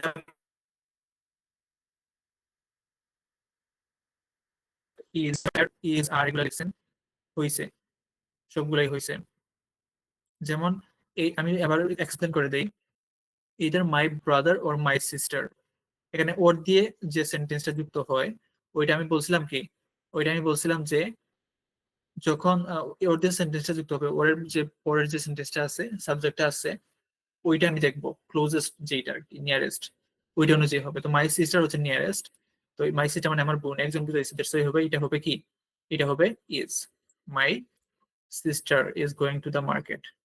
এখন the committee were divided in their opinion, এখানে কিন্তু কমিটি একটা আনকাউন্টেবল নাও, সরি, এটাকে কি বলছিলাম আমি, কালেকটিভ নাউন, ওকে। কালেকটিভ নাউন কমিটি একটা সমষ্টি বুঝাইছে, যখন আমি বলছিলাম ইউনিট হিসাবে বসবে, বুঝাবে, তখন এটা হবে সিঙ্গুলার, আর যখন এটা হচ্ছে ইন্ডিভিজুয়াল হিসাবে বুঝাবে, তখন এটা হবে প্লুরাল। তো এখানে আমি কিন্তু দ্য কমিটি ওয়াজ ড্যাশ বা ওয়াজ বা war divided in their opinion, অর্থাৎ এখানে ইন্ডিভিজুয়াল হিসাবে বুঝাচ্ছি যে কমিটির ভাগ হয়ে গেছে। সেখানে কিন্তু কমিটিটাকে আমি ইউনিট হিসেবে বুঝাই নাই, ওইটাকে আমি কাউন্টেবল, সরি এটা কি বলে, কালেকটিভ নাউন হিসেবে আনছি। কালেকটিভ নাউন হিসেবে আনার ক্ষেত্রে এটা হবে কি, প্লুরাল, এটা ইন্ডিভিজুয়াল বুঝাইছে, এখানে কিন্তু ইউনিট হিসেবে বুঝায় নাই, that's the committee were divided in their opinion. আচ্ছা, পরেরটা হচ্ছে এভরিওয়ান ইজ বা are happy with the results. Everyone আসলে সবসময় আমরা জানি কি, সবসময় এটা সিঙ্গুলার হয়, দ্যাটস আর আসার চান্স নাই, everyone is happy with the results হবে। তারপর এ নাম্বার অফ স্টুডেন্টস, এটা হচ্ছে কি হবে, এ নাম্বার অফ স্টুডেন্টস, এটা হচ্ছে ডিপেন্ড, আমি বলছিলাম যে কন্টেক্সটের উপর নির্ভর করে।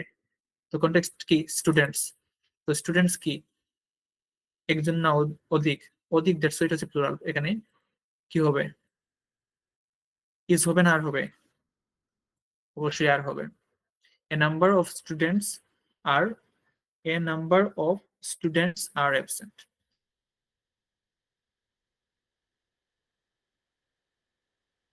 আচ্ছা, সবাই কিন্তু লিখছেন, সবুজ।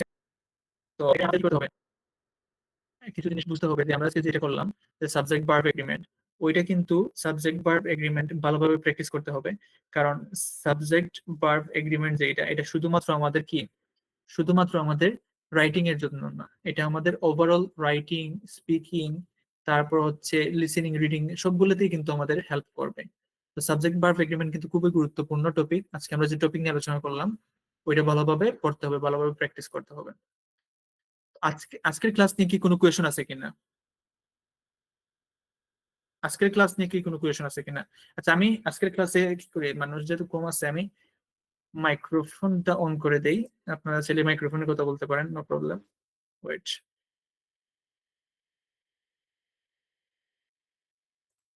আচ্ছা, আপনারা চাইলে মাইক্রোফোন অন করে কথা বলতে পারেন যদি চান, আর নইলে হচ্ছে টেক্সটে কথা বলতে পারেন।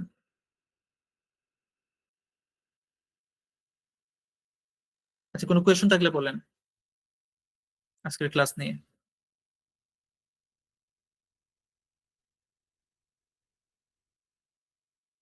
সাবজেক্ট ভার্ব এগ্রিমেন্ট আজকের ক্লাস নিয়ে কোনো কোয়েশন থাকলে বলবেন, অথবা হচ্ছে অন্য কোনো কোয়েশন থাকলে বলতে পারেন।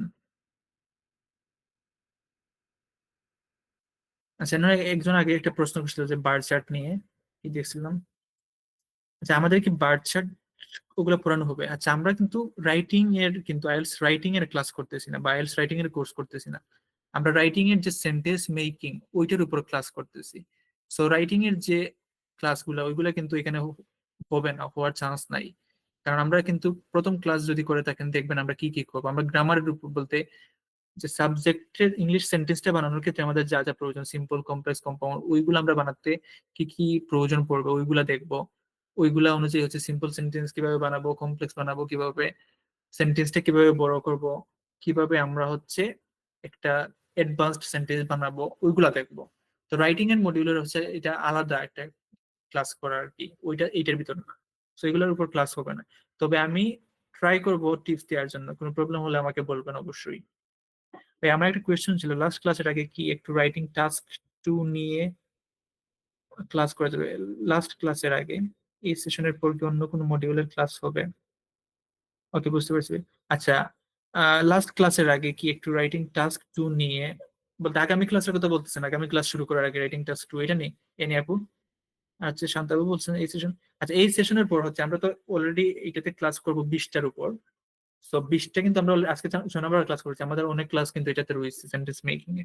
আর রাইটিং টাস্ক, রাইটিং এর উপর আমার আলাদা ক্লাস নেওয়ার প্ল্যান আছে। শুধুমাত্র যে আইএলটিএস রাইটিং এর টাস্ক ওয়ান, টাস্ক টু, এগুলোর উপর ইন্ডিভিজুয়ালি আমি মানে আলাদাভাবে স্পেশালি ভাবে পড়ানোর প্ল্যান আছে। তবে ওইটা হচ্ছে আপাতত আমি সেন্টেন্স মেকিং এর উপর এটা শেষ করে নেই। তারপর হচ্ছে লাইক এরপর এরপর হচ্ছে কি অন্যান্য যেগুলো আছে ওগুলো দেখাবো, সমস্যা নেই। আপনার ওভারঅল ক্লাসের ভিতর, আচ্ছা, এগুলো আমি একটা আইডিয়া দিয়ে দিব, writing task one, task two, এগুলোর আইডিয়া দিয়ে দিব আমি, সমস্যা নাই। লাস্ট ক্লাস যেটা, এটার সেন্টেন্স মেকিং, এটা তো শেষ হলে আপনার তো অবশ্যই দেখতে হবে না যে এগুলো আপনি কিভাবে ইউটিলাইজ করবেন, কিভাবে লিখবেন। তবে টাস্ক ওয়ান, টাস্ক টু প্রত্যেকটার উপর হচ্ছে আমি আইডিয়া দিয়ে দিব বা কিছু একটা টিপস যেগুলো শেয়ার করা করবো ইনশাল্লাহ। ওভারঅল আজকের ক্লাস, থ্যাংক ইউ সালাহ আহমেদ ভাইয়া, ক্লিয়ার। আসলে আজকের ক্লাসটা আমার কাছে মনে হয়েছে আপনাদের জন্য হেল্পফুল হবে, দ্যাটস আমি মেনশন করে দিয়েছি গ্রুপে যে আজকের ক্লাসটা ইম্পর্টেন্ট। সো করছেন, আমার মনে হয় আপনার হেল্প হবে, আউটপুটটা ভালো পাবেন। আউটপুটটা যদি ভালো পান তাহলেই হয়েছে ইনশাল্লাহ। আচ্ছা, আর কি বলছেন? ওকে, বুঝতে পারছি। এই সেশনের পর কি অন্য কোনো মডিউলের ক্লাস হবে? জি, আমার তো হচ্ছে আমি আপনাদের তো সেন্টেন্স মেকিং এর ক্লাস নিচ্ছি, তো সেন্টেন্স মেকিং তো হচ্ছে একটা পার্ট। সেন্টেন্স মেকিং এর বাইরেও কিন্তু অন্যান্য যেগুলো আছে, যেমন স্পেসিফিকলি রাইটিং এর উপর, স্পেসিফিকলি রিডিং এর উপর, এগুলোর উপর আমার অনেক মানে ক্লাসের প্ল্যান আছে। তো এগুলো আমি আপনাদের আপডেট জানাবো যখন আমি শুরু করবো। আপাতত যে সেন্টেন্স মেকিং এ যেহেতু 6টা ক্লাস করছেন, আরো 4-5টা ক্লাস করেন, মোটামুটি একটা আইডিয়া নিন কিভাবে একটা সেন্টেন্স মেকিং করতে হয়।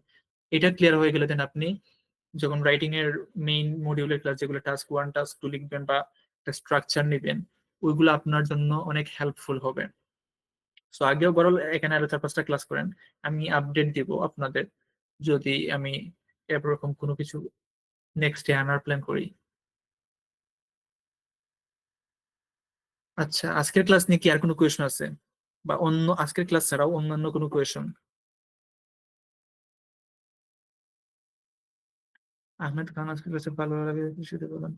থ্যাংক ইউ আহমেদ খান ভাইয়া, আর আপনার জন্য দোয়া রইলো। আশা করি ভালো একটা স্কোর করবেন ইনশাল্লাহ। আমি ট্রাই করতেছি আপনাদের হেল্প করার জন্য। এখন হচ্ছে বাদ বাকি সম্পূর্ণ আপনাদের উপর নির্ভর করে, আপনারা কতটুকু চেষ্টা করতেছেন, কতটুকু এগুলা অ্যাপ্লাই করতে পারতেছেন ওইগুলা।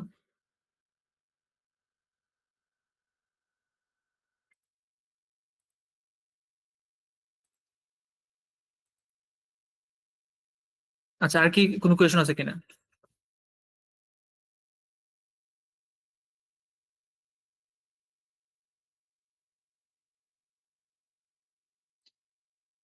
আচ্ছা, ক্লাসের হচ্ছে নর্মালি ইদার এন্ড এটা নিয়ে একটু কনফিউশন ছিলাম, আজকে ক্লিয়ার হলো।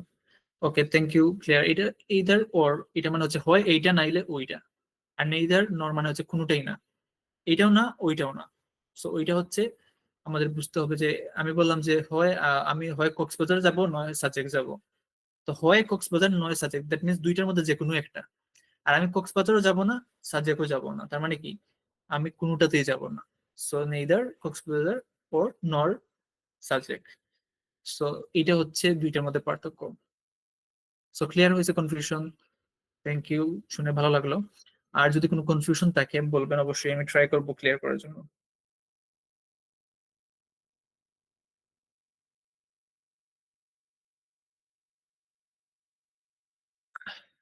আচ্ছা, এটা ইম্পর্টেন্ট একটা কোয়েশ্চেন করছেন সাইফুল ইসলাম রনি ভাইয়া। নিউজ, ম্যাথমেটিক্স এইগুলাতে কি বসাবো, ইজ ওর আর? কিছু কিছু সাবজেক্ট আছে যেগুলো হচ্ছে দেখতে কিন্তু প্লুরালের মতো মনে হয়, কিন্তু এগুলা কিন্তু প্লুরাল না, এগুলা হচ্ছে কি সিঙ্গুলার। যেমন এই যে ভাইয়া বলছেন নিউজ ম্যাথমেটিক্স, তো নিউজ ম্যাথমেটিক্স হচ্ছে মূলত সিঙ্গুলার সাবজেক্ট। তো এটার ক্ষেত্রে সবসময় ইজ আসবে, এটার ক্ষেত্রে কখনো আর আসবে না। কারণ এটা হচ্ছে আমাদের অনেক সময় আমরা অনেক কনফিউজ হয়ে যাই যে নিউজের সাথে তো এস যুক্ত আছে, তার মানে তো এটা প্লুরাল মেবি, সো আমি আর দিয়ে আসি। বা ম্যাথমেটিক্স এর সাথে এস আছে, দ্যাট মিনস এটা প্লুরাল ভেবে আমরা আর দিয়ে আসি। বাট এটা কিন্তু ভুল। নিউজ মানে খবর, এটা হচ্ছে একটা থার্ড মানে সিঙ্গুলার। আর হচ্ছে ম্যাথমেটিক্স যেটা, এটা হচ্ছে একটা সিঙ্গুলার সাবজেক্ট, দ্যাটস এটার সাথে ইজ আসবে, এটার সাথে কখনো আর আসবে না। সো এইটা একটা ভালো কোয়েশ্চেন ভাই, থ্যাংক ইউ এই কোয়েশ্চেনটা করার জন্য। আচ্ছা, এটা হচ্ছে তো মূলত দেখাই দিলে তো হেল্প হইতো, বাট আমি ট্রাই করব। বাট আমি হচ্ছে যে এই কোর্সের যে একটা আউটলাইন, সো আমাদের কিন্তু অনেক টপিক এখনো বাকি রয়েছে। সো আমাদের এই আজকে 6 নম্বর ক্লাস করছি, আমাদের বাকি ক্লাস অনেকগুলো রয়েছে কিন্তু, অলমোস্ট 14-15টার মতো ক্লাস রয়েছে, এগুলো ক্লিয়ার করতে কিন্তু অনেক সময় লেগে যাবে। তো আমি যদি ফ্রি টাইম বা এক্সট্রা টাইম পাই, আমি অবশ্যই এগুলো দেখে দিব। আর রাইটিং পার্ট টু অ্যাডভান্টেজ ডিসঅ্যাডভান্টেজের যে আউটওয়ে আছে, আউটওয়ে আছে বলতে মূলত বোঝায় যে ওইটার কি সুবিধার চেয়ে অসুবিধা বেশি, না অসুবিধার চেয়ে সুবিধা বেশি, ওই টাইপের কোয়েশন। সো আপনার কাছে কি মনে হয়, ওইটার তো সুবিধাও আছে আবার অসুবিধাও আছে, যদি অসুবিধা থাকে অসুবিধা থেকে কি সুবিধা বেশি কি না, ওইটা বলবেন। সো ওইটা মানে একটা জাস্ট ভালোভাবে বুঝতে পারলে বাকি ওভারঅল সবকিছুই পারবেন। ওকে, থ্যাংক ইউ মিলা টু দিস ক্লাস। ওকে, আচ্ছা আমি এক্সট্রা ক্লাস, যে এক্সট্রা টপিকের যে ক্লাসগুলো, এগুলো হচ্ছে আমি এক্সট্রা যদি সময় পাই দেখে দেওয়ার চেষ্টা করব। আর ওভারঅল হচ্ছে এই মডিউলের বলতে আমরা যে আজকে ক্লাস করতে, আমরা যে কোর্সটা করতেছি, তো এখানে আমরা হচ্ছে নর্মালি আমরা যখন সেন্টেন্স মেকিং এর ক্লাস করতেছি, আমরা যখন সেন্টেন্স মেকিং এর যে মডিউল গুলো শেষ করে ফেলবো, সেন্টেন্স মেকিং এর মডিউল গুলো শেষ করে দেন আমরা হচ্ছে কি করব, সেন্টেন্স মেকিং এর ক্লাস শেষ করে সেন্টেন্স মেকিং এর যে আমাদের কি আছে, মোট 20টা ক্লাস আছে, আমরা 20টা বলছি, 20টার কিন্তু আরো বেশি হবে, 20টার বেশি হবে, কারণ আমরা হচ্ছে টপিক অনুযায়ী হচ্ছে কি করতেছি, টপিক অনুযায়ী আমরা যাচ্ছি। সো আমাদের হয়তো 12 বেশি লাগতে পারে, আমি কিন্তু মেনশন করতেছি 20+। সো এখানে আমরা যে কি করবো, এটা কি কি বলে, ওই টপিক গুলো শেষ করবো, টপিক গুলো শেষ করার পর যে এক্সট্রা টাইম পাবো আমরা, ওইটাতে আমরা কি করব, ওইটাতে এক্সট্রা যে আপনাদের কোয়েশন গুলো আছে যেমন টাস্ক 1 টাস্ক 2 বা ওইগুলা, ওইগুলা আমি দেখে দেওয়ার চেষ্টা করবো ইনশাল্লাহ। তো এখানে একজন ভাই কোয়েশন, ওকে, আর এস সাইফুল ইসলাম, সাইফুল ইসলাম রনি ভাই কোয়েশন করছেন, 20 miles are a long, long কি, long way from Dhaka. Okay, so 20 miles is a long. এখন আপনি যে 20 miles, 20 miles এর ক্ষেত্রে আপনার দেখেন এখানে 20 মাইল বুঝাচ্ছে। তো আপনি এখানে ইজ না, আপনার কাছে কোনটা মনে হয়, আপনি আগে আমার আনসার দেন, তারপর আমি বলতেছি। এখানে আপনার কাছে কি মনে হয়, এটা কি ইজ হবে নাকি আর হবে?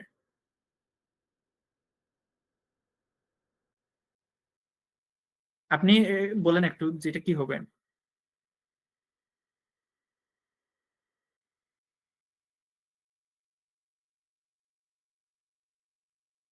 ওকে, আপনি বলছেন কি আর হবে, 20 miles আর এ লং, এটা কিন্তু হবে না, এটা হবে 20 miles is a long way from Dhaka, 20 miles is a long way from Dhaka. কারণ কি, আমরা যখন ডিস্টেন্স বুঝাই, ডিস্টেন্স মানে দূরত্ব, সময়, টাকা, ওয়েট, এগুলা সবসময় আমরা কি করি, এগুলাকে আমরা সবসময় সিঙ্গুলার হিসেবে নেই। দ্যাটস ওয়াই 20 মাইলস এখানে আমরা আর হবে না, এটা হবে কি, এটা হবে is. 20 Miles is a long way from Dhaka. যখন আপনি দূরত্ব, ডিস্টেন্স অথবা সময় অথবা টাকা এগুলা বলবেন, তো ওইটা হচ্ছে আপনাকে একটা মানে ইউনিট হিসেবে, সিঙ্গুলার ইউনিট হিসেবে কাজ করে। দ্যাটস ওয়াই ওইটা আমার ইজ হবে। বুঝতে পারছেন?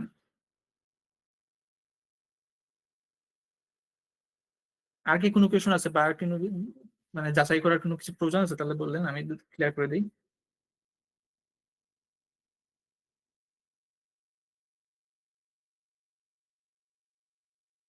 আচ্ছা, রাইটিং টেস্টের টাস্ক 2 তে যদি আইডিয়া না পাই তখন কি করবো? আইডিয়া কেন পাবেন না? আইডিয়া কি আপনাকে কোনো ক্রিয়েটিভ চিন্তাধারা করতে বলছে ওরা? রাইটিং টাস্ক 2 তে কিন্তু আপনাকে, আপনি কত ক্রিয়েটিভ আইডিয়া লিখছেন ওইটার উপর মার্ক দেয় না, আপনাকে মার্ক দিয়ে আপনি কিভাবে লিখতে পারছেন ইংলিশটা, ওইটার উপর। তো আপনি আইডিয়া একেবারে সিম্পল আইডিয়া গুলা নেবেন, আপনার যেটা মনে হয়, যেটাতে আপনি লিখতে পারবেন ওইটা, তারপর ওইটাকে আপনি সুন্দর করে হচ্ছে লিখে আসবেন ইংলিশে। সো আইডিয়া না পাওয়ার আসলে আমি কোনো রিজন পাই না যে আইডিয়া কেন পাবেন না। আপনি একবার বাংলায় চিন্তা করবেন, যখন আপনি টপিকটা পাবেন, টপিকটা হচ্ছে বাংলায় আইডিয়া নেবেন, লাইক ইংলিশ শেখা কেন গুরুত্বপূর্ণ, তো ইংলিশ শেখা আপনার জন্য কেন গুরুত্বপূর্ণ, আপনি সিম্পল কিছু, আপনার কেন গুরুত্বপূর্ণ মনে হয় বাংলায় চিন্তা করবেন, ওকে আমি ইংলিশ শিখতে পারলে কি করতে পারবো, যে বাইরে অন্য কোনো দেশে গেলে তাদের সাথে কমিউনিকেশন করতে পারবো, তাদের সাথে কমিউনিকেট করতে পারবো, তারপর হচ্ছে লাইক আমার পড়ালেখায় কাজ করবে, পড়ালেখায় হেল্প করবে। সো এই দুটো আমি টপিক নিলাম। আমাকে এত ক্রিয়েটিভ চিন্তাধারা করতে হবে না, সিম্পল দুইটা আইডিয়া নিছি, ওইটাকে আমি জাস্ট এক্সপ্লেন করবো। সো আপনি রাইটিং টাস্ক টু শুরু করার আগে আপনি তো টাস্ক টু তে 40 মিনিট সময় পাবেন। 40 মিনিটের হচ্ছে প্রথম 10 মিনিট আপনার যদি মনে হয় যে প্ল্যানিংটা মানে আপনি করতে পারতেন, লিখতে গিয়ে আপনি আইডিয়া পাচ্ছেন না, কিছু করতেছেন, আপনি ফার্স্ট অফ অল 10 মিনিট রাখবেন প্ল্যানিং এর জন্য।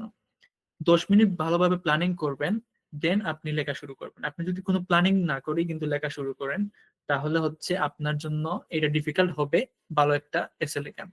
সো ফাউন্ডেশন কিন্তু ইম্পর্টেন্ট। আপনি যখন একটা বিল্ডিং বানাবেন, আপনার কিন্তু ফাউন্ডেশনটাতে সময় দিতে হবে বেশি, ভালোভাবে প্ল্যানিং করতে হবে, সবকিছু করতে হবে। যখন প্ল্যানিংটা পারফেক্ট হবে, ফাউন্ডেশনটা পারফেক্ট হয়ে যাবে, তখন আপনি বিল্ডিং কিন্তু ইজিলি তুলতে পারবেন। বাট আপনি উইদাউট এনি প্ল্যান, আপনি কোনো প্ল্যান ছাড়াই হচ্ছে বিল্ডিংটা বানাতে যাচ্ছেন। সো আপনি বিল্ডিং একতলা বানালেন, দেন হচ্ছে আপনার কিন্তু কিছু না কিছু প্রবলেম সামনে চলে আসবে। সো এটাতে আপনার ডিফিকাল্ট হয়ে যাবে ওইটা আপনার জন্য। সো প্ল্যানিং খুব বেশি গুরুত্বপূর্ণ। এখন আমি নর্মালি হচ্ছে অনেককে সাজেস্ট করি যে আপনি টাস্ক টু তে সর্বপ্রথম হচ্ছে 20 মিনিট 40 মিনিটের মতো 10 মিনিট প্ল্যানিং এর জন্য রাখেন। ভালোভাবে প্ল্যান করেন, প্রশ্নটা ভালোভাবে 2-3 বার পড়েন, নোট ডাউন করেন কি কি লিখবেন, আইডিয়া জেনারেট করেন, ওইটা আমি লিখবো, ওইটা লিখবো, ওইটার জন্য আমি কি সাপোর্টিং দিব, ওইগুলো জাস্ট নোট করে রাখবেন প্রশ্নের মধ্যে। বিস্তারিত লেখার প্রয়োজন নেই, জাস্ট আপনার বোঝার জন্য যে টপিক গুলো প্রয়োজন ওইগুলো আনবেন। তারপর হচ্ছে আপনি যখন বাকি 30 মিনিট থাকবে, 30 মিনিটে কিন্তু আপনি ইজিলি লিখতে পারবেন 250 ওয়ার্ড। 30 মিনিটে প্রত্যেকটা মিনিটে যদি একটা আপনার যদি প্রপার প্ল্যানিং থাকে, আপনি কিন্তু বাকি 30 মিনিটে 250 ওয়ার্ড লেখা আপনার জন্য কঠিন হবে না। তখন আপনি 1 মিনিটে যদি কম হলো 10টা ওয়ার্ড লিখেন, 30 মিনিটে কিন্তু 300টা ওয়ার্ড হয়ে যায়। কিন্তু আপনি আগে ফার্স্ট অফ অল ওইভাবে ওই প্ল্যান অনুযায়ী প্র্যাকটিস করার চেষ্টা করবেন। যদি আপনার দ্বারা 10 মিনিট প্ল্যানিং এর জন্য রাখার পর আপনি 30 মিনিটে লিখতে পারেন, তাহলে ভাবে লিখবেন। নয়তো আপনি প্ল্যানিং এর টাইমটা কিছুটা কমিয়ে 10 মিনিট থেকে 5 মিনিটে নিয়ে আসবেন। কারণ সবার তো লেভেল সেম না। আমার একটা প্ল্যান কিন্তু সবার জন্য সেম ওয়েতে কাজ করবে না। তো আমি নর্মালি হচ্ছে যাদের হয় পারফেক্টলি, তাদের জন্য এটা ভালো হবে। আর যদি মনে করেন আপনার লিখতে গিয়ে আপনার 250 ওয়ার্ড হয় না বাকি 30 মিনিটে, তখন আপনি 5 মিনিট রাখবেন, প্রথম 5 মিনিট রাখবেন প্ল্যানিং এর জন্য, তারপরে 35 মিনিট আপনি লিখবেন। তো একটা স্ট্রাকচার মেনটেন করবেন। স্ট্রাকচার মেনটেন করলে আপনার জন্য ইজি হবে।